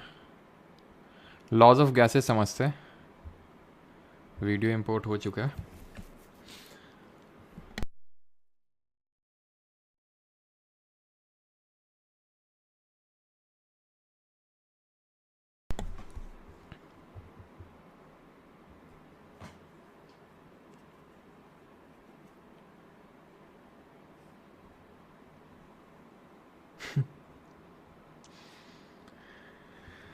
हाँ सर का स्क्रीन सिल्वर का ऑक्सीडेशन हो गया, ब्लैक हो गया। चलो तो लॉज ऑफ गैसेस पढ़ते हैं और केमिस्ट्री जो है हम रैप अप करते हैं। चलो तो डिफरेंट लॉज ऑफ गैसेस से क्वेश्चन आते हैं, जैसे बॉयल्स लॉ हो गया, चार्ल्स लॉ हो गया, पास्कल्स लॉ हो गया, गे-लुसाक्स लॉ हो गया, डाल्टन्स लॉ हो गया। देखो पास्कल्स लॉ तो मैंने पढ़ा दिया था, कुछ लॉज तो हम पहले पढ़ चुके हैं, पास्कल्स लॉज, आर्किमिडीज प्रिंसिपल्स, ठीक है, काफ़ी सारे लॉज हम फिजिक्स में पढ़ चुके हैं। बट केमिस्ट्री के जो इंपॉर्टेंट लॉज हैं, खासकर लॉज ऑफ गैसेस, वो हम देखने वाले हैं। तो सबसे पहले हमारा बॉयल्स लॉ। बॉयल्स लॉ क्या बोलता है? ये बॉयल जी के द्वारा दिया गया था। कब दिया गया था इस पर भी क्वेश्चन आता है, ध्यान रखिएगा। 1662 में दिया गया था इस लॉ को, जिसमें इन्होंने ये बताया था कि किस तरह से जो प्रेशर होता है किसी गैस का, वो इन्वर्सली प्रोपोर्शनल होता है वॉल्यूम के। यानी जो दाब है वो आयतन के व्युत्क्रमानुपाती होता है, दैट इज इन्वर्सली प्रोपोर्शनल होता है एट कांस्टेंट टेम्परेचर। यानी कि अगर हम टेम्परेचर को कांस्टेंट रखें और प्रेशर घटाएं तो वॉल्यूम बढ़ेगा, प्रेशर बढ़ाएं तो वॉल्यूम घटेगा। यानी कि यहाँ से ये हम particular P1 V1 equal to P2 V2 इस पर्टिकुलर हम इक्वेशन को लिख सकते हैं यहाँ पे, ठीक है। यानी कि जब अगर आप ध्यान से देखें, P1 will be inversely proportional to V1 and P2 will be inversely proportional to V2, क्योंकि इसको वहाँ पे नीचे ले जाएंगे तो P1 V1 यानी प्रेशर और वॉल्यूम इन्वर्सली प्रोपोर्शनल होता है, प्रेशर घटाएंगे तो वॉल्यूम बढ़ेगा। अब जो मैं वीडियो की बात कर रहा था आपको दिखाता हूँ, ठीक है। इसको देखिएगा ध्यान से, आपको समझ में आएगा किस तरह से ये जो लेस का पैकेट है ये फूलेगा एंड ये जो है सिकुड़ेगा भी।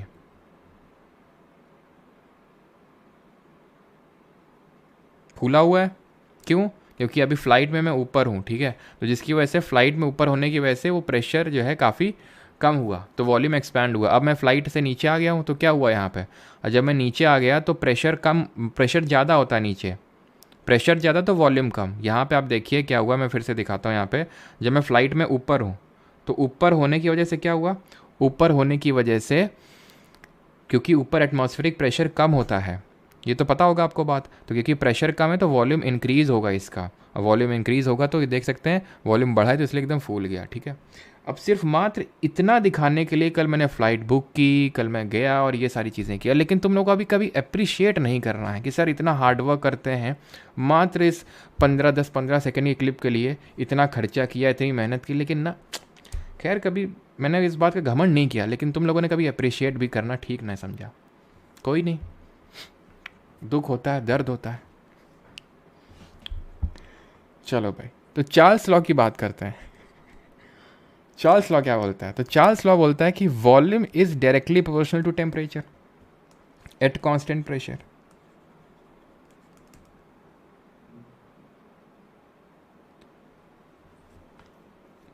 ठीक है, एट कांस्टेंट प्रेशर। अगर ये दाब को अगर हम कांस्टेंट रखें तो जो वॉल्यूम होगा वो डायरेक्टली प्रोपोर्शनल होगा टेम्परेचर के। विच एयरलाइंस? विस्तारा बेटा, विस्तारा।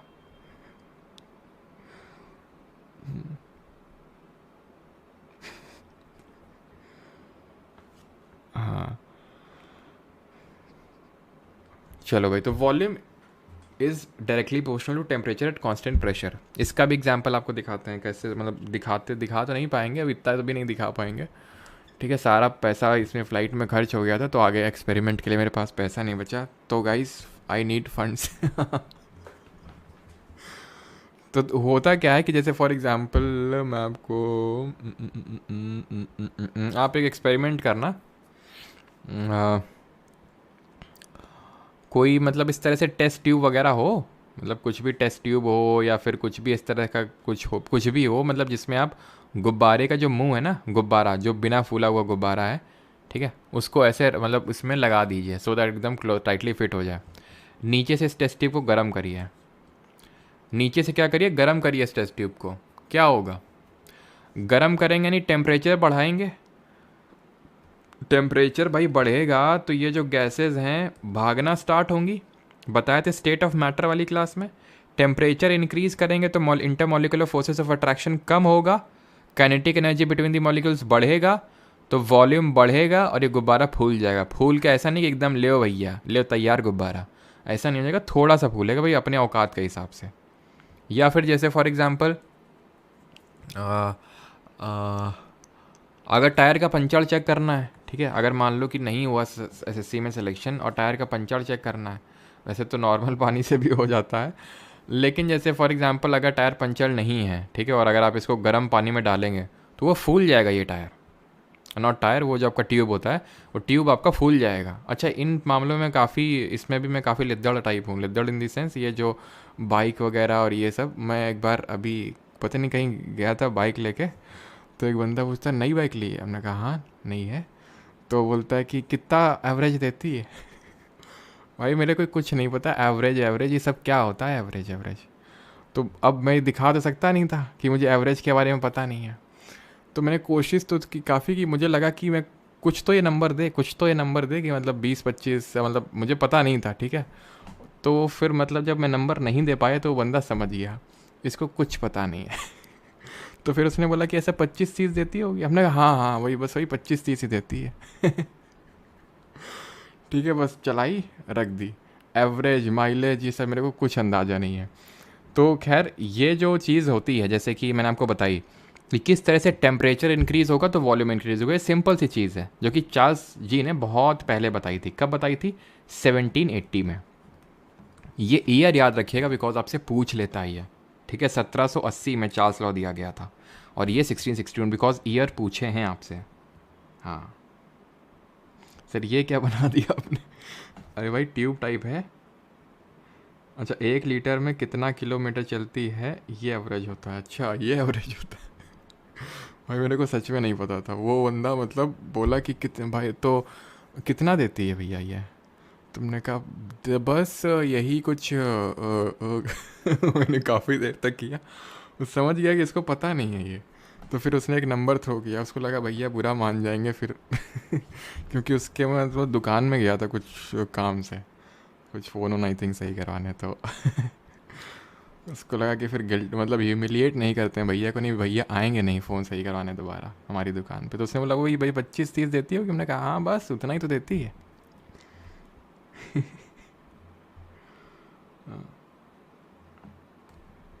सर टाइमिंग मैच नहीं हो पाती लाइव में? अच्छा मैच देखना होता होगा ना, इसलिए मैच नहीं हो पाती होगी। अब आते हैं गे लुसाक्स लॉ पे। गे लुसाक लॉ जी ने क्या बोला? इन्होंने बोला कि volume sorry pressure is directly proportional to temperature at constant volume, ठीक है। कांस्टेंट वॉल्यूम में प्रेशर जो है जो दाब है वो डायरेक्टली प्रोपोर्शनल होता है तापमान के। जैसे फॉर एग्जांपल हम आपको फिर एग्जांपल देते हैं। कांस्टेंट वॉल्यूम है ना, वॉल्यूम कांस्टेंट है। जैसे मान लो कि जैसे हाँ ये जैसे मेरे बगल में जैसे फिर कुछ भी जैसे कि नहीं, और तुम अपना डीओ का बॉटल लो। अब डीओ के बॉटल में जो अंदर डीओ भरा हुआ है, गुब्बारा तो भाई फूल गया क्योंकि इलास्टिक मेम्ब्रेन थी वो, इसलिए फूल गया। इसको तुम फुलाओगे फूल जाएगा क्या? ये है नहीं फूलेगा। यानी कि यहाँ पे वॉल्यूम कांस्टेंट है। हीट करो इसको, हीट करोगे टेम्परेचर बढ़ाओ, क्या होगा? प्रेशर इंक्रीज होगा, फट जाएगा, इधर उधर भाग के एकदम एकदम उड़ जाएगा। ये यही होता है ना, अगर आपने कभी किया हो, देखा हो, बट करना मत ये, ठीक है। क्योंकि यहाँ पे वॉल्यूम कांस्टेंट है, ये थोड़ी ना फूल के बढ़ जाएगा। ये वॉल्यूम कांस्टेंट, टेम्परेचर बढ़ाओगे वो अंदर जो है वो तड़के भड़केंगे, थोड़ा सा काइनेटिक एनर्जी बढ़ेगी, जिसकी वजह से क्या होगा? प्रेशर बढ़ेगा। तो प्रेशर इसी फॉर्म से रिलीज़ होगा, वो इधर उधर भागेगा। गे लुसाक्स लॉ कब दिया गया था? इन 1808 दिया गया था, बट 1809 में पब्लिश हुआ था, ठीक है। इसको लॉ ऑफ, ध्यान रखना गे लुसाक्स लॉ को law of combining volume of gases के नाम से भी जानते हैं, ठीक है। Law of combining volume of gases. फिर अगर हम बात करें डाल्टन्स लॉ क्या होता है, तो इसको हम लॉ ऑफ पार्शियल प्रेशर बोलते हैं, ठीक है। Law of partial pressure. Law of partial pressure क्या होता है? डाल्टन्स लॉ के according total pressure of a mixture of gases, मान लो कि कोई गैसेस का मिक्सचर है, उसका अगर हम प्रेशर मापेंगे, that would be equal to the sum of partial pressure of each gas, partial pressure of each gas, यानी कि आपकी मल्टीपल गैसेस हैं, वो टोटल कितना प्रेशर, मान लो कि मैंने एक बीकर में सारी गैसेस को रख दिया तो कितना प्रेशर वो वॉल्स पे लगा रही हैं, अगर उसको कैलकुलेट करना है तो इंडिविजुअल गैस कितना प्रेशर लगाएगी वॉल्स पे, वो अगर मैं कैलकुलेट कर लूँ, सबको जोड़ दूँ तो वो निकल आएगा, that is Dalton's law, simple. ठीक है, यहाँ पे हमारा लेक्चर होता है ख़त्म, एंड आपकी केमिस्ट्री भी होती है पूरी तरह से ख़त्म। कुछ क्वेश्चंस कर लेते हैं, ठीक है, एंड केमिस्ट्री को अलविदा कहते हैं फिर आज, एंड पूरा ऑलमोस्ट आई थिंक बैच भी अलविदा ही टाइप है, बस 2-3 स्टैटिक जीके के टॉपिक्स बाकी हैं जो कि अगले वीक कंप्लीट हो जाएंगे एंड पूरी हमारी अलविदा हो जाएगी। ठीक है,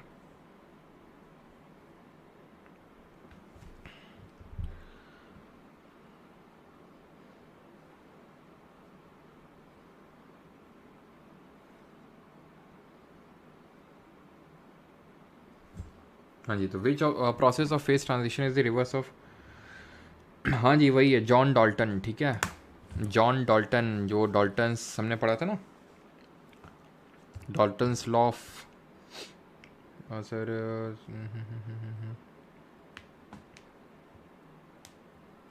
1802 में, वो लिख लीजिए आप। ठीक है, यहाँ पे आई थिंक मैं लिखना भूल गया हूँ, 1802 में, यहाँ पे इसमें मैंने लिखा नहीं है शायद। ठीक है, तो 1802 में दिया गया था ये।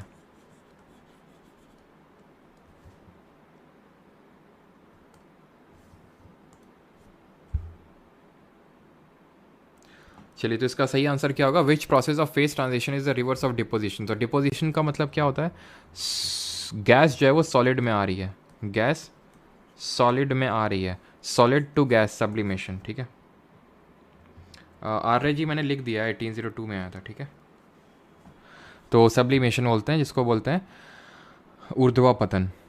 ठीक है, कंडेंसेशन क्या होता है जरा बताइए, condensation, what is the boiling point of water at sea level, boiling point of water at sea level कितना होता है सर। इसके बाद कोई भी लेक्चर नहीं होगा क्या, 6:30 बजे इसी कोर्स को दोबारा से। हाँ जी, इसके बाद लेक्चर स्टैटिक जीके के 2-3 टॉपिक बाकी हैं, वही होंगे 6:30 बजे, बाकी तो ख़त्म ही है बैच ऑलमोस्ट। मैंने आपको बताया भी था अप्रैल लास्ट या फिर फर्स्ट वीक ऑफ मई में ख़त्म हो जाएगा, ये मेरे वर्ड्स थे जब मैंने बैच स्टार्ट किया था, और फर्स्ट वीक ऑफ मई में ये ख़त्म हो रहा है आपका बैच। ठीक है, चलो, तो what is the boiling point, तो कितना है 100 degree Celsius, option number D, simple. अगला यार यहाँ पे चलो, what is the product of a reaction one calcium carbonate water and carbon dioxide, ये आपस में रिएक्ट करते हैं तो क्या बनेगा। 15 मई से पीवाई की सीरीज़ पार्ट 4 स्टार्ट होगा, नहीं प्रिया जी, अभी एफआरबी के लेक्चर्स ही चलेंगे, पीवाई की सीरीज़ पार्ट 4 स्टार्ट तब तक नहीं होगा जब तक कि नए पीवाईक्यूज़ नहीं होंगे। ऑलमोस्ट सारे पीवाईक्यूज़ आर डन, जब अभी सिलेक्शन पोस्ट का एग्ज़ाम होगा, सीपीओ का एग्ज़ाम होगा, सीएचएसएल का एग्ज़ाम होगा, एनएसएससी जे का एग्ज़ाम होगा, तब नए पीवाईक्यूज़ आएंगे, तब हम लोग करेंगे। ठीक है, डिम्पल जी बिल्कुल, वो पॉलिटी के भी पॉलिटी के भी होंगे। ठीक है, पॉलिटी के भी होंगे जो एफआरबी लेक्चर्स हैं, बिल्कुल सही है। कंडेंसेशन क्या होता है, कंडेंसेशन होता है जहाँ पे आपका वेपर जो होता है या फिर गैस लिक्विड में कन्वर्ट हो जाता है, इसको हम क्या बोलते हैं, संघनन बोलते हैं, दैट इज़ कंडेंसेशन बोलते हैं। What is the product of reaction of calcium carbonate, यहाँ पे मैं लिख देता हूँ, कैल्शियम कार्बोनेट रिएक्ट कर रहा है, वाटर रिएक्शन कर रहा है और CO2 रिएक्शन कर रहा है, तो भाई कैल्शियम ऑक्साइड थोड़ी ना बन जाएगा, डिकम्पोजिशन थोड़ी ना करवा रहे हैं, इतनी सारी चीज़ें जोड़ रहे हैं, तो कैल्शियम कार्बोनेट के डिकम्पोजिशन से बनता है कैल्शियम ऑक्साइड, तो जिसको कि हम सीमेंट इंडस्ट्री में यूज़ करते हैं, क्विकलाइम बोलते हैं। इसको क्या बोलते हैं जरा बताइए, CaCO3 को 3 डिफरेंट नाम हमने क्या पढ़े थे, कैल्शियम हाइड्रोक्साइड भी नहीं बनेगा, HCl कहाँ से बन जाएगा, कैल्शियम हाइड्रोजन कार्बोनेट बनेगा। एक्चुअल में जो प्रोडक्ट होगा वुड बी दिस, यहाँ पे लिखता हूँ मैं, CaHCO3 का होल ट्वाइस, एंड इसके डिफरेंट नेम्स क्या हैं कैल्शियम कार्बोनेट के, लाइमस्टोन है, मार्बल है, चौक है। ठीक है, फोर्थ है, विच of the following is a soft metal that ignites in air and reacts voluntarily with water and has atomic weight 37 in the periodic table, caesium, francium, gallium या फिर rubidium. Hint देता हूँ, ये वही पर्टिकुलर एलिमेंट है जिसके atom से bosons बनाए थे, किसने, एरिक कॉर्नेल और कार्ल वीमैन ने, जिसके लिए इनको नोबेल प्राइज़ मिला था। हमने देखा था बोसॉन्स का कॉन्सेप्ट तो दिया था सत्येंद्रनाथ बोस और आइंस्टाइन जी ने, लेकिन उसको रुबीडियम एटम्स के थ्रू दिखाया किसने था, एरिक कॉर्नेल और कार्ल वीमैन ने। तो यही आपका ऑप्शन नंबर डी, रुबीडियम यहाँ पे सही आंसर हो जाएगा। ठीक है, एक्चुअल में अब रियलिटी ये है कि जो केमिकल रिएक्शन और इक्वेशन वाला भी हमने चैप्टर देखा, उसके कम ही क्वेश्चन देखने को मिलेंगे, लेकिन हाँ कुछ क्वेश्चन यहाँ पे इंक्लूड नहीं कर पाया मैं। ठीक है, और काफ़ी सारे क्वेश्चन जो हम लोग के बच रहे थे इधर उधर मिसलेनियस सेक्शन से थे, वो मैंने आज रख लिए यहाँ पे। Potato chips manufacturer usually flush bags of chips with gas such as nitrogen primarily to. तो क्यों फ्लश करते हैं, मतलब क्यों नाइट्रोजन भरते हैं, तो मैंने आपको बताया था सो दैट वो ऑक्सीडेशन ना हो, क्योंकि जो रैंसिडिटी होती है, बिकॉज रैंसिडिटी हो जाएगी अगर ऑक्सीजन घुस जाएगा चिप्स में जो फैट प्रेजेंट है, तो वो फैट में अगर ऑक्सीडेशन एंटर कर जाएगा तो ऑक्सीडेशन हो जाएगा और वो रैंसिड हो जाएगा, ठीक है। तो make the packets look bigger for commercial advantages, वो तो होता ही होगा, लेकिन वो मेन रीज़न नहीं है। Prevent the chips from getting broken during the transport, वो भी एक रीज़न होता है, ठीक है। Prevent the chips from getting oxidised, ये इसका main reason, option number C. Because primarily पूछा है, सेकेंडरी रीजंस भी हो सकते हैं। ग्रेनाइट के मेजर कंपोनेंट, ये ज्योग्राफी में भी हम लोगों ने किया था, इसको थोड़ा सा रिकॉल करिए किस तरह से आप कर सकते हैं। ग्रेन बिल्कुल, तनु गुप्ता इसके 7 के वॉरियर, चैन रॉय लूजर, शर्मिला लिम्बू, हुकू हेली पांडे, सूरज भारद्वाज, राहुल कुमार, सबका सही है। तो इसको इस तरह से आप रिकॉल करने की कोशिश करिए कि क्रस्ट मेटल कोर, क्रस्ट को बोलते हैं सियाल, और मैंने आपको बताया था जो कॉन्टिनेंटल क्रस्ट है वो ग्रेनाइटिक रॉक की बनी होती है, सियाल, है ना। और हम देख भी चुके हैं कि ओ सियाल क्या होता है ये, तो हमने देखा था कि जो हमारी क्रस्ट होती है उसमें सबसे ज़्यादा ऑक्सीजन होता है, देन सिलिका होता है, देन एल्यूमिनियम होता है, ओ सियाल। At normal temperature and pressure, atmospheric pressure, dash has a density of this much, 1.87 kg per meter cube, and which is 1.5 times heavier than the air and exists as a liquid below the critical temperature. तो क्या होती है हमारी liquid below, ठीक है। तो ये होगा आपका carbon dioxide, option number B would be the correct answer, ठीक है। अगला क्वेश्चन है, और जरा बताइए कार्बन डाइऑक्साइड में अगर मैं कार्बन को लूँ तो कार्बन कितना परसेंटेज के टर्म्स में प्रेजेंट है अर्थ की क्रस्ट में, कल पढ़ाया था मैंने।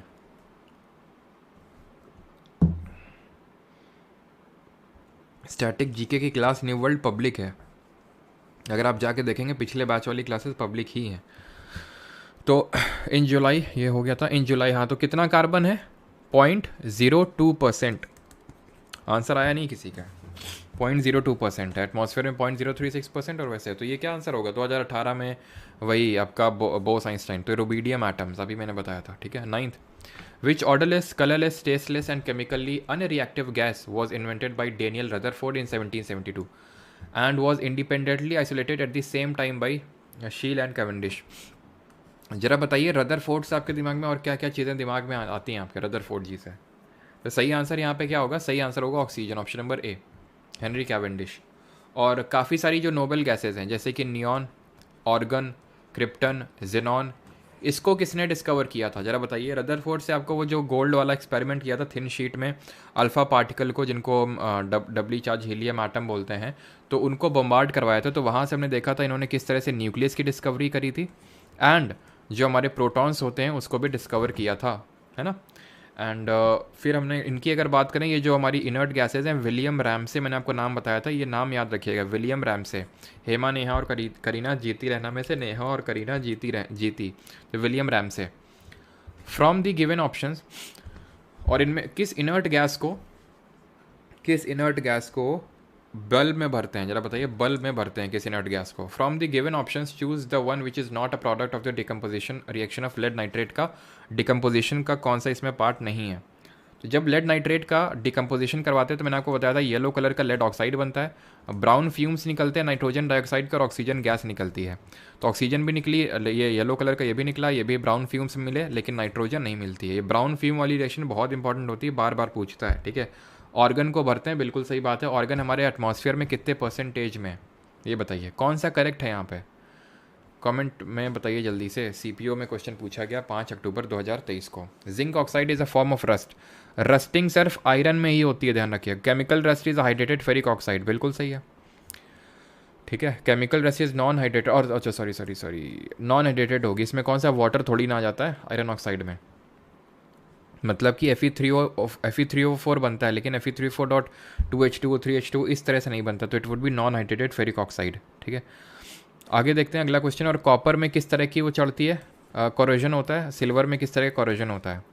तो ऑर्गन कितनी होती है, 0.9% होती है, 0.6% नहीं होती, 0.03% भी नहीं होती है। क्या बोल रहे हो तुम लोग, ये सब क्या लिख रहे हो। 0.9% होती है ऑर्गन, 0.02% कहाँ से लिख रहे हो भाई, 0.6% कहाँ से लॉजिक लगा रहे हो 0.6 वाला। कॉपर में कॉपर कार्बोनेट की ग्रीन कोटिंग चढ़ती है, और सिल्वर की अगर बात करें तो सिल्वर में ब्लैक कलर की कोटिंग चढ़ती है, सिल्वर सल्फाइड की। The correct order of electron affinity of halogens. अब देखते हैं भाई कितने लोग ढंग से लेक्चर को लेते हैं। तो जब मैंने पीरियोडिक टेबल वाला चैप्टर पढ़ाया था तो वहाँ पे सबसे आखिरी यही था हमारे ट्रेंड्स इन पीरियोडिक टेबल में। एक तो मैंने आपको पढ़ाया था आपका आयनाइजेशन एनर्जी या फिर आयनाइजेशन एंथैल्पी। फिर ये क्या होता है कि आप वैलेंस शेल से वैलेंस शेल से इलेक्ट्रॉन निकालने में लगाई कितनी एनर्जी लगती है, that is called as ionisation energy. इसी तरह होता है हमारा एक इलेक्ट्रॉन गेन एंथैल्पी, ठीक है। इलेक्ट्रॉन गेन एंथैल्पी भी होता है इसी तरह से हमारा एक, जिसमें आयनाइजेशन की एनर्जी का जस्ट उल्टा होता है कि कितना एनर्जी लगेगा एक इलेक्ट्रॉन डालने के लिए, यही पढ़ा था हम लोगों ने। और एक मैंने लास्ट में बताया था इलेक्ट्रोनेगेटिविटी। ये कॉन्सेप्ट किसने दिया था इलेक्ट्रोनेगेटिविटी का, बताइए। तो मैंने आपको ये बताया था कि ये डाउन द ग्रुप डिक्रीज होते हैं, लेफ्ट से राइट में इंक्रीज होते हैं, ठीक है। आयनाइजेशन एनर्जी सबसे ज़्यादा किसकी थी, यानी कि किसके वैलेंस शेल से इलेक्ट्रॉन निकालने में सबसे ज़्यादा मशक्कत करनी पड़ेगी, हीलियम। और इलेक्ट्रॉन गेन एंथैल्पी और इलेक्ट्रोनेगेटिविटी में क्लोरीन ठीक है, क्लोरीन की सबसे ज़्यादा इलेक्ट्रॉन गेन एंथैल्पी होती है, जिसको कि ही हम इलेक्ट्रॉन एफिनिटी बोलते हैं। और इलेक्ट्रोनेगेटिविटी सबसे ज़्यादा फ्लोरीन की होती है, और इसको डिस्कवर किया था, एक तरह से कॉन्सेप्ट दिया था लाइनस पॉलिंग ने। कल देखे थे इस क्वेश्चन को किस तरह से लाइनस पॉलिंग ने फ्लोरीन को 4.0 का इलेक्ट्रोनेगेटिव वैल्यू जो है असाइन किया था। तो ये चीज़ ध्यान रखनी है कि जो हमारे हेलोजेंस होते हैं उनका ऑर्डर कुछ इस तरह से होता है, फक्कड़ ब्राह्मण करके बताते हैं ना, FCl मतलब फ्लोरीन, क्लोरीन, ब्रोमीन, आयोडीन। तो एक्चुअल में इलेक्ट्रॉन गेन एंथैल्पी और इलेक्ट्रोनेगेटिविटी का ऑर्डर सेम होता है, मतलब इन दी सेंस कि डाउन द ग्रुप घटता है ना, तो फ्लोरीन का ज़्यादा होना चाहिए, क्लोरीन का ज़्यादा, देन कम उससे कम, ब्रोमीन का उससे कम, और आयोडीन का सबसे कम, इसी तरह होना चाहिए। बट इलेक्ट्रॉन गेन एंथैल्पी में एक एक्सेप्शन होता है, ये घटता नहीं है, पहले तो बढ़ता है देन फिर बाद में घटता है, यानी कि क्लोरीन का ज़्यादा होगा एंड देन फ्लोरीन आएगा and then the order will follow. Option number C. Is that clear? ये याद रखना इंपॉर्टेंट है कॉन्सेप्ट, ठीक है। इलेक्ट्रोनेगेटिविटी में तो पूरा यही ऑर्डर होगा। इलेक्ट्रोनेगेटिविटी में पता है क्या ऑर्डर होगा? इलेक्ट्रोनेगेटिविटी में तो ये ऑर्डर होगा, फ्लोरीन होगा, क्लोरीन होगा, ब्रोमीन होगा एंड आयोडीन होगा, ठीक है। Question number 13। और ये बताइए कि टिंक्चर ऑफ आयोडीन को किस तौर से यूज़ करते हैं? टिंक्चर ऑफ आयोडीन को किस टाइप में यूज़ करते हैं? मैथ्स इन चुटकी बोल रहे हैं, कल का केमिस्ट्री लेक्चर वो तो गया। What is the popular name for mercury chloride which is used as a laboratory reagent and as a depolariser in dry batteries? Calomel, phosgene. Phosgene तो होती है आपकी COCl2, पॉइजनस गैस होती है काफ़ी। गैलिना तो ये लेड सल्फाइड होता है, और सॉल्ट पीटर तो होता है आपका NaNO3। आंसर होगा कैलोमल, ठीक है। ग्वाइटर बोलते हैं, वाह वाह, नहीं वाह, टिंक्चर ऑफ आयोडीन को ग्वाइटर बोलते हैं, मतलब ग्वाइटर के लिए यूज़ करते हैं। बस आयोडीन सुना और ग्वाइटर मार दो सीधे। बताया था आपको ये एंटीसेप्टिक के तौर पे यूज़ करते हैं। आयोडीन क्या होता है इसमें? सल्यूट होता है। और सॉल्वेंट के तौर पे किसको यूज़ करते हैं? दारू, दैट इज़ इथाइल अल्कोहल, कल पढ़ाए थे जिसके बारे में। तो एथेनॉल को हम यूज़ करते हैं एज एन सॉल्वेंट और आयोडीन को एज अ सल्यूट, और उसको एंटीसेप्टिक के तौर पे यूज़ करते हैं। स्टार्च टेस्ट, भाई टिंक्चर ऑफ आयोडीन पूछ रहा हूँ मैं, बिल्कुल बात सही है। आयोडीन को हम स्टार्च टेस्ट के लिए यूज़ करते हैं, आयोडीन की कमी से गेहूं रोग हो जाता है, बट मैं यहाँ पे टिंक्चर ऑफ आयोडीन के बारे में बात कर रहा हूँ, ठीक है।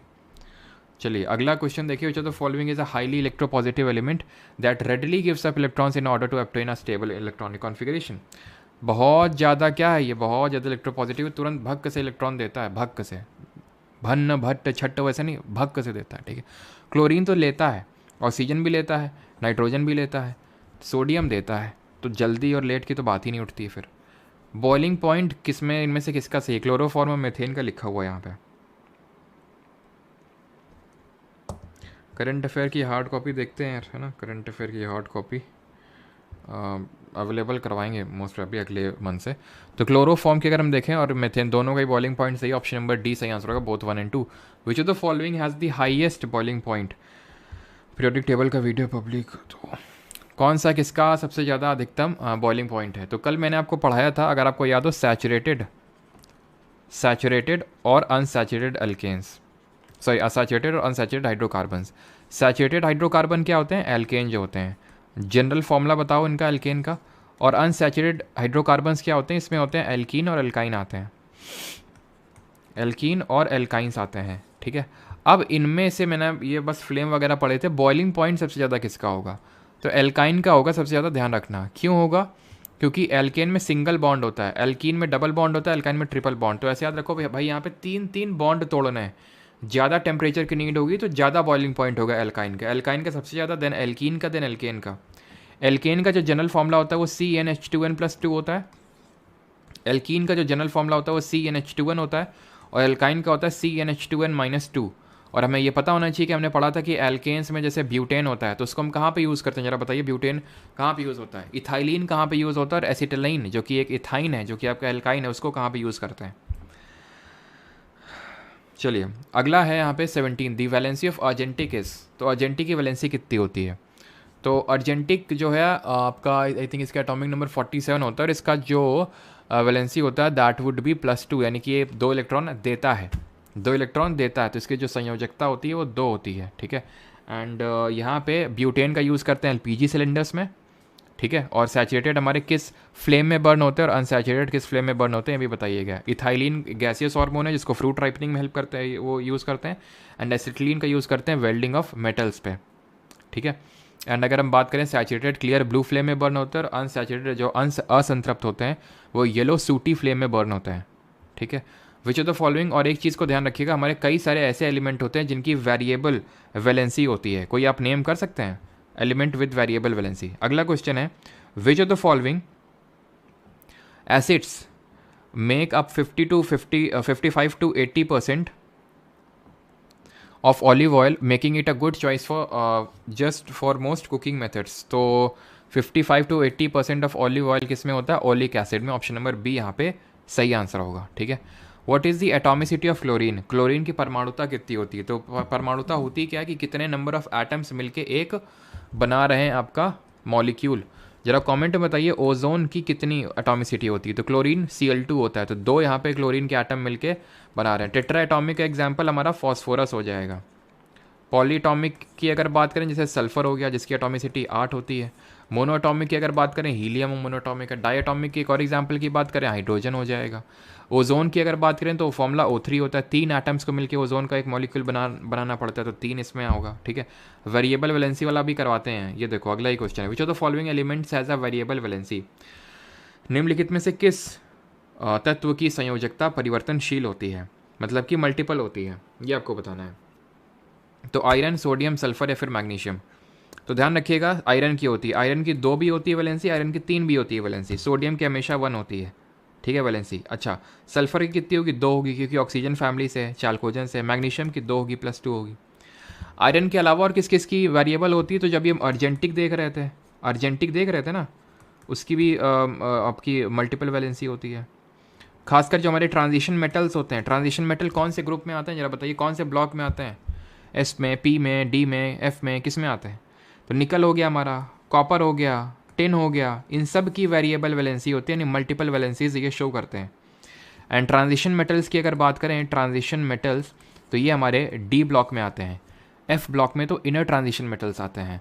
और नॉन मेटल्स किस ब्लॉक में आते हैं ज़रा बताइए कौन? एक ही ब्लॉक है जिसमें नॉन मेटल्स होंगे आपके।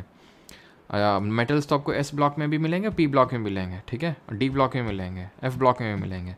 विच of the following pairs of compounds melting point is correct? बताइए कौन सा इसमें सही है? तो यहाँ पे मैंने क्या पीछे क्वेश्चन पूछा था कि नॉन मेटल्स, तो वो आपको सिर्फ P ब्लॉक में ही देखने को मिलेंगे। और P ब्लॉक का मतलब क्या होता है कि जो वैलेंस इलेक्ट्रॉन है, आखिरी शेल में जो इलेक्ट्रॉन घुस रहा है वो P सबशेल में घुस रहा है। तो एसिटिक एसिड मैंने बताया था, इसको हम ग्लेशियल एसिटिक एसिड के नाम से भी जानते हैं। और कितना परसेंटेज होता है ये विनेगर में? तो ग्लेशियल एसिटिक एसिड इसीलिए बोलते हैं क्योंकि ये सर्दियों में बहुत जल्दी जम जाता है। और मैंने बताया था कि 273 से जब माइनस करेंगे तो कितना आएगा यहाँ पे?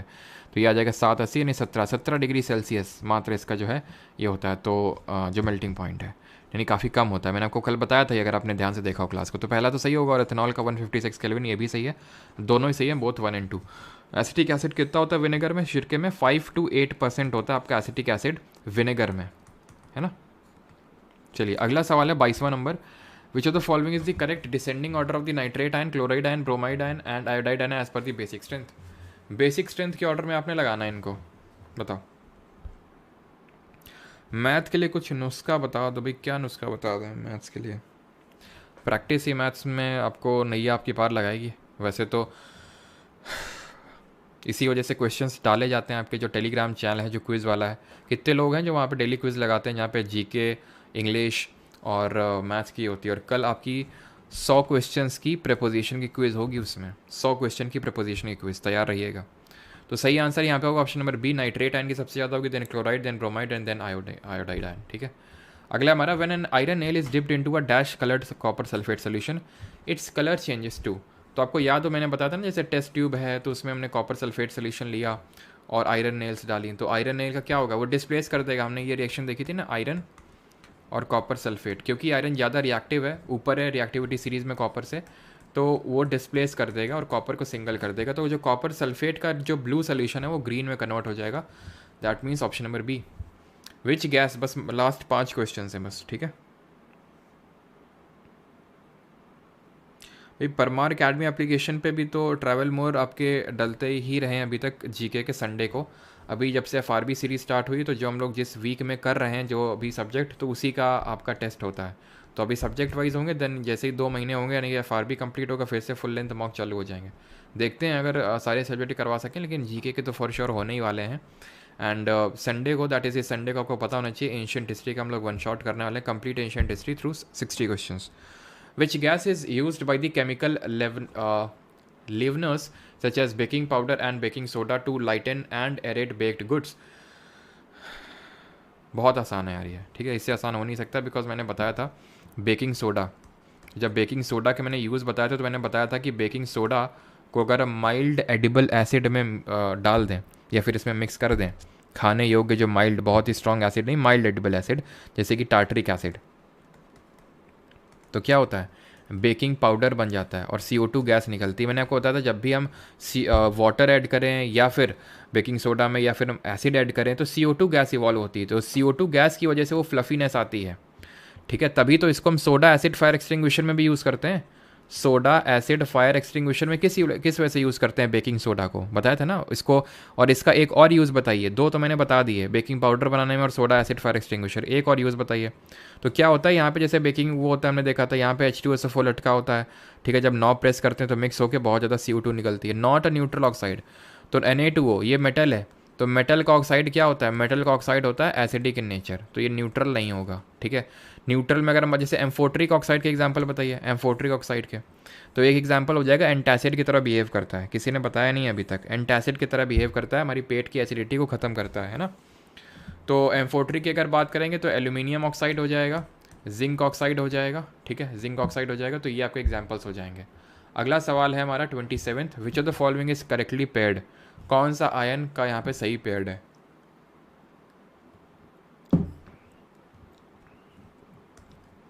साइनाइड Cn नेगेटिव, अमोनिया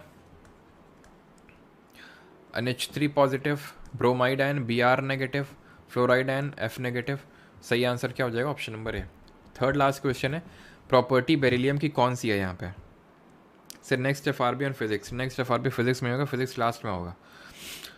अभी इसके बाद मोस्ट प्रोबेबली ज्योग्राफी करेंगे इसके बाद। बेरिलियम, तो बेरिलियम अगर आपको याद हो, बेटा मांगे कार, है ना, hydrogen helium lithium beryllium, 4 atomic number होता है, ठीक है।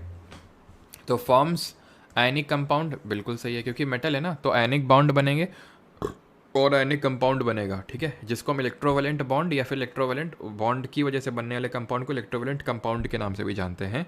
क्लियर, चलो अगला 29 second last question, the mineral carnotite is an important source of, carnotite किसका इंपॉर्टेंट सोर्स है, तो कार्नोटाइट जो है ये हमारा जो रेयर अर्थ एलिमेंट है यूरेनियम, इसका एटॉमिक नंबर जरा बताइए कितना होता है यूरेनियम का, कई बार देख चुके हैं यूरेनियम का एटॉमिक नंबर कितना होता है, जल्दी से बताइए।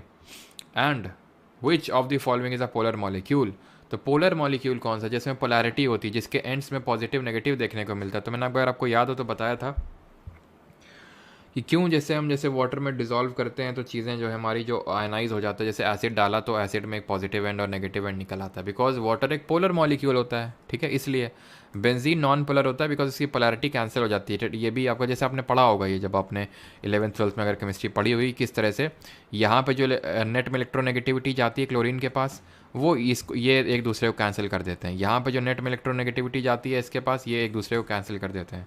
Same goes with carbon dioxide, ठीक है। तो ऐसे यहाँ पे भी इलेक्ट्रोनेगेटिविटी एक दूसरे को कैंसिल कर देते हैं, ठीक है। तो यूरेनियम की अगर बात करें तो 92 इसका एटॉमिक नंबर होता है, और 235 भी हो सकता है एटॉमिक मास, और एटॉमिक मास 238 भी हो सकता है। ये क्या है, ये आइसोटोप्स हैं इसके, समस्थानिक है जहाँ पे एटॉमिक नंबर सेम है बट एटॉमिक मास डिफरेंट है। नंबर ऑफ न्यूट्रॉन कैसे निकालते हैं, एटॉमिक मास जिसको कि ए से रिप्रेजेंट करते हैं को, एटॉमिक नंबर जिसको जेड से रिप्रेजेंट करते हैं उसको घटा देंगे, जिसको हम यूरेनियम को न्यूक्लियर फिजन में भी यूज़ करते हैं, परमाणु विखंडन में भी इसका हम यूज़ करते हैं, ठीक है। और पिच ब्लेंड का फॉर्मूला बताइए, पिच ब्लेंड का फॉर्मूला बताइए, पिच ब्लेंड का फॉर्मूला क्या होता है। चलो 5 क्वेश्चन और करोगे क्या, जल्दी से कर लो, 5 क्वेश्चन और कर लो, ठीक है। चलो तो पिच ब्लेंड क्या होता है, UO2 होता है, यूरेनियम ऑक्साइड होता है। Compound of each new substance, composition of each new substance is always fixed. The constituents can be separated only by chemical or electrochemical reaction. Compound के बारे में कौन सा सही नहीं है, ठीक है। Elements react to form new compounds, separated only by chemical, ठीक है। Element react to form new compound सही है। नॉट ट्रू पूछा, compound have a variable composition, ये गलत है। अब अगर आपको याद हो तो मैंने आपको एक चीज़ पढ़ाई थी, प्योर सब्सटेंस और मिक्सचर। तो प्योर सब्सटेंस में मैंने 2 चीज़ पढ़ाई थी, अगर तुम्हें याद हो, रिकॉल करो वो चार्ट को, कि जहाँ पे एक एलिमेंट होता है एक कंपाउंड होता है। प्योर सब्सटेंस और मिक्सचर में अंतर ही यही था कि हम प्योर सब्सटेंस को हम अलग ही नहीं कर सकते हैं अगर जब तक हम कोई भी इलेक्ट्रोकेमिकल प्रोसेस ना करें, तब तक उसको हम अलग नहीं कर सकते हैं। अब वो सेम चीज़ क्योंकि भाई प्योर सब्सटेंस में एलिमेंट भी आता है कंपाउंड भी आता है, तो बी वाला तो सही होगा ही होगा। और फिक्स होता है, मैंने आपको बताया था कि पानी तुम कहीं से लो, नाले का लो या फिर घड़े का लो, कहीं का लो, H2O फॉर्म में वो कॉम्बाइन होकर आपको दिखेगा। 32 out of the following identify the process that does not involve a chemical reaction. इनमें से केमिकल रिएक्शन किस में नहीं हो रही है। Cloth cleaning using detergent, ripening of mango, changing of colour of turmeric due to soap, cooling effect of nail polish remover. तो यहाँ पे केमिकल किस में नहीं हो रहा है, तो जिसमें फिजिकल हो रहा होगा उसमें केमिकल नहीं हो रहा होगा। Option number D. कूलिंग हो रहा है ना, कूलिंग हो रहा है, नेल पॉलिश रिमूवर कूलिंग होता है, वो वेपराइज हो जाता है। तो यहाँ पे सिंपल इवेपोरेशन हो रहा है, जो कि एक फिजिकल प्रोसेस है, ना कि chemical. Which chemical compound is present in hard plastic such as drinking water bottles and many household items. कौन सा प्लास्टिक होता है, तो ये हेप्टाक्लोर तो नहीं होगा, एलम फिटकरी तो नहीं होगी, ट्राईफ्लोरिन भी नहीं होगा, आपका ये बाइसफेनॉल ए होगा, ठीक है, बाइसफेनॉल ए। सेकंड लास्ट क्वेश्चन है, hardness of water is expressed in terms of. तो कल मैंने आपको बताया था हार्डनेस ऑफ वाटर, क्या मैंने आपको बताया था कि आपका जो साबुन होता है, जो होता क्या, साबुन क्या होता है, सोडियम और potassium salt of long chain carboxylic acid, यही बताया था ना। और डिटर्जेंट क्या होता है, सोडियम और potassium salt of long chain sulphonic acid. तो जो डिटर्जेंट होता है ज़्यादा फेना देता है, वो रीज़न क्यों होता है, मैंने आपको पूरा वो हार्डनेस से समझाया था कि हार्डनेस ऑफ वाटर जो होता है, जो हार्डनेस किस वजह से होता है, कैल्शियम और जो हमारे मैग्नीशियम आयंस होते हैं उसकी वजह से पानी हार्ड होता है। तो सॉफ्ट पानी वो होता है जो 17 पार्ट पर मिलियन से कम आपका ये कैल्शियम और मैग्नीशियम होल्ड करता है, और जो रफली 50 से ज़्यादा करता है ना, तो उसको हम हार्ड वाटर बोलते हैं। तो ये मैंने आपको पार्ट्स पर मिलियन में कल समझाया था इस चीज़ को, ppm। And the last question is when milk is converted into curd which type of change is it. ये क्वेश्चन आप आई थिंक कर लेंगे, एकदम हलवा सा क्वेश्चन है ये, ठीक है। ऑब्वियस सी बात है, कौन सा होगा, आपका केमिकल चेंज होगा, ठीक है, रासायनिक। बाकी ये क्वेश्चंस आप करेंगे होमवर्क के लिए आपके लिए, ठीक है। Thank you to all. एंड यहाँ पे केमिस्ट्री ख़त्म होती है एंड बैच भी ख़त्म टाइप ही आप मान लो। अब बस केमिस्ट्री के मैं आपको बता देता हूँ, सॉरी स्टैटिक जीके के कौन कौन से टॉपिक बचे हुए हैं। तो स्टैटिक जीके के जो टॉपिक्स आपके बचे हुए हैं दैट आर एक तो ये आई थिंक वो कौन सा टॉपिक था यार, कौन सा टॉपिक था वो, स्पोर्ट्स वाला तो हो गया है, सेंसस वगैरह भी हो गया है, म्यूजिकल, हाँ बुक्स एंड ऑथर्स हो चुके हैं ना। नेशनल इंस्टीट्यूट एंड ऑर्गेनाइजेशन बचा है, ख़त्म है बस, ख़त्म। नेशनल इंस्टीट्यूट मतलब नेशनल और इंटरनेशनल इंस्टीट्यूट हैं आपके, ठीक है। नहीं ऑर्गेनाइजेशन जो IMF, वर्ल्ड बैंक और जो भारत में जो इंस्टीट्यूट्स हैं, बस ख़त्म। एक लेक्चर लगेगा, 1 या 2 लेक्चर, ख़त्म है बस। आप ये मान लीजिए आपकी सेकंड लास्ट क्लास थी आज ये, या फिर लास्ट ही आप मान सकते हो, अगले वीक लास्ट हो जाएगी, किसी भी दिन हम रख लेंगे, है ना, उसको ख़त्म कर देंगे। और बैच में कुछ लोग बोल रहे थे एनवायरनमेंट एंड इकोलॉजी, तो मैं बैच में अलग से करवा दूंगा। एनवायरनमेंट एंड इकोलॉजी वाला जो सेक्शन है बहुत बड़ा नहीं है, छोटा सा ही है, तो इसलिए उसको बैच में ही कर लेंगे, ठीक है। हाँ जी, तो बहुत अच्छा लगा यार, रोएगा नहीं कोई यहाँ पे, ठीक है। फेयरवेल टाइप ही हम लोगों का, बाकी एक और क्लास है उसमें कंप्लीट फेयरवेल कर लेंगे। अभी आधा अधूरा रो सकते हो तुम। कैसा लगा तुम लोगों को ये 6:30 बजे वाली क्लास लेके? पूरा बैच आपने फ्री किया यूट्यूब पे। कैसा लग रहा है आप लोगों को? Sad, okay.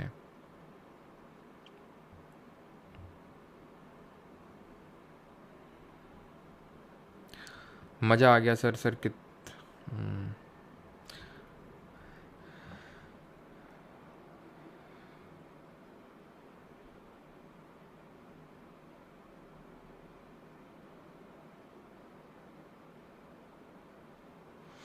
पूरी नहीं दिखती है तो उसको स्क्रॉल कर लिया करो। पूरी नहीं दिखती तो हम कैसे करें भाई? क्वेश्चन नंबर 9th, क्या दिक्कत है भाई?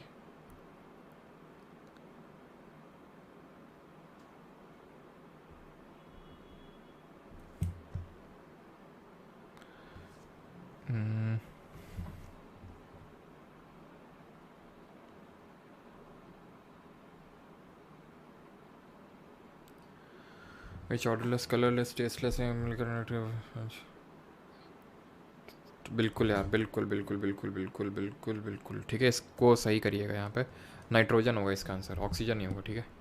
नाइट्रोजन होगा। उसको लिख लीजिएगा जो यहाँ पे लिखा होता है ना, ठीक है? अब इसका रीज़न मैं आपको बताता हूँ, ठीक है? अगर आपको याद हो, यहाँ पे मैंने भी गौर उस चीज़ में नहीं किया, ठीक है? Sorry for that. कि अगर मैं आपको याद हो तो मैंने बताया था कि जब हम ब्रीदिंग करते हैं, है ना, तो ब्रीदिंग करते हैं तो एटमॉस्फेयर में जितनी गैसेज हैं वो सब अंदर जाती हैं। ऑक्सीजन 21% होती है, वो जाती है। नाइट्रोजन 78% जाती है। Carbon dioxide 0.036%। तो वहाँ पे मैंने आपको एक चीज़ बताई थी कि नाइट्रोजन इतनी ज़्यादा जाती है तो वो क्या जाती आती है, तो वो क्यों, मतलब हार्म नहीं होता वो हमें जब जाती है? तो मैंने वहाँ पे आपको बताया था कि it is chemically unreactive gas. क्यों नाइट्रोजन को भरते हैं इनमें चिप्स पैकेट में? क्योंकि it is chemically unreactive gas, ठीक है? तो इस चीज़ को भी अगर हम देख लिए होते तो आई थिंक ये सब पढ़ने की ज़रूरत भी नहीं थी, डेनियल रदरफोर्ड और शील और कैवेंडिश। ऑक्सीजन की अगर बात करें, ध्यान रखिएगा एक नाम जोसेफ प्रीस्टली, ठीक है? मैंने इस पर गौर नहीं किया। Joseph Priestley. और भी लोग थे जैसे कि इसमें कार्ल विनमैन भी थे, ठीक है? कार्ल विलहेम भी थे, कार्ल विलहेम, ठीक है? नाम याद रखिएगा, जोसेफ प्रीस्टली और कार्ल विलहेम। इन्होंने ऑक्सीजन की डिस्कवरी करी थी, ठीक है? तो थैंक यू फॉर।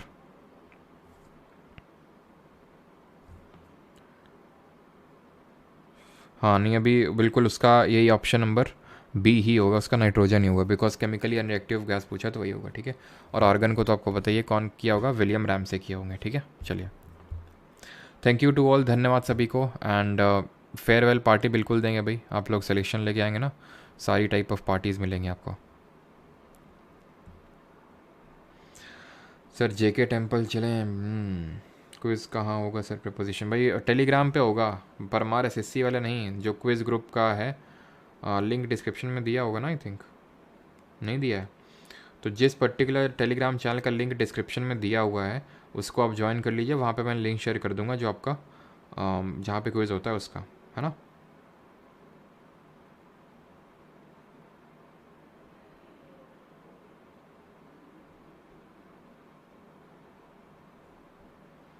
ठीक है पूजा जी, घराना भी हो जाएंगे, है ना?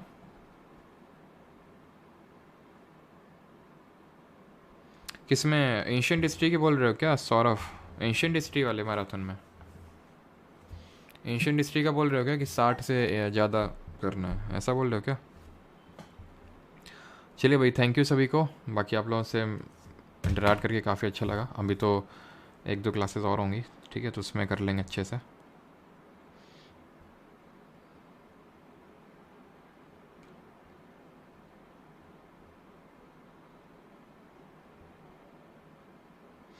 सर आई एम क्राइंग, अभिषेक मुखर्जी। नहीं बेटा, रोना नहीं है, रोना नहीं है। कोई अभिषेक को पानी पिलाओ भाई। Thank you Kohli Pandey ji. Abhishek Jakhar, bye bye भाई, thank you. Thank you Sachin. क्यों भाई? सर प्लीज़, हाँ ठीक है, देखते हैं। 70-80 क्वेश्चन कर लेंगे अगर होगा तो भाई। 60 में होगा तो पूरा रिवाइज हो जाएगा, चिंता क्या कर रहे हो यार? पूरा रिवीजन करवाना मेरा वो है ना। चाहे 60 क्वेश्चन लूँ मैं, चाहे 70 लूँ, चाहे 80 लूँ, है ना? और ले लेंगे, कोई नहीं। सर प्लीज़ ऐड कर दीजिए मेरा था। इतना क्या रो रहे हो भाई सौरभ? हैं? इतना क्या रो रहे हो? भरोसा नहीं है क्या कि अगर 60 क्वेश्चन भी लेंगे तो उसमें पूरा रिवाइज कर लेंगे हम लोग? अच्छा, आई एम हाफ क्राइंग। हाँ भाई, लेवल सबके निकलेंगे शर्मा जी, बिल्कुल लेवल सबके निकलेंगे। निकलेंगे उसी के जो लास्ट तक क्या है, खड़ा रहेगा, है ना, टिका रहेगा। चलो भाई, थैंक यू, धन्यवाद। सर प्रोमो कोड वैलिड कर दीजिए। प्रोमो कोड एक्सपायर हो गया होगा, मैंने बोला था। चलो अभी मैं कर देता हूँ, ठीक है, कुछ टाइम के लिए। PARMAR ये जो कोड है, प्रोमो कोड, इसको मैं नहीं होता तो रात भर के लिए कर देता हूँ, ठीक है। जिसको अगर बैच में एनरोल करना है तो यूज़ करके कर सकता है, लेकिन सिर्फ रात भर के लिए है, ठीक है। थैंक यू सभी को, धन्यवाद।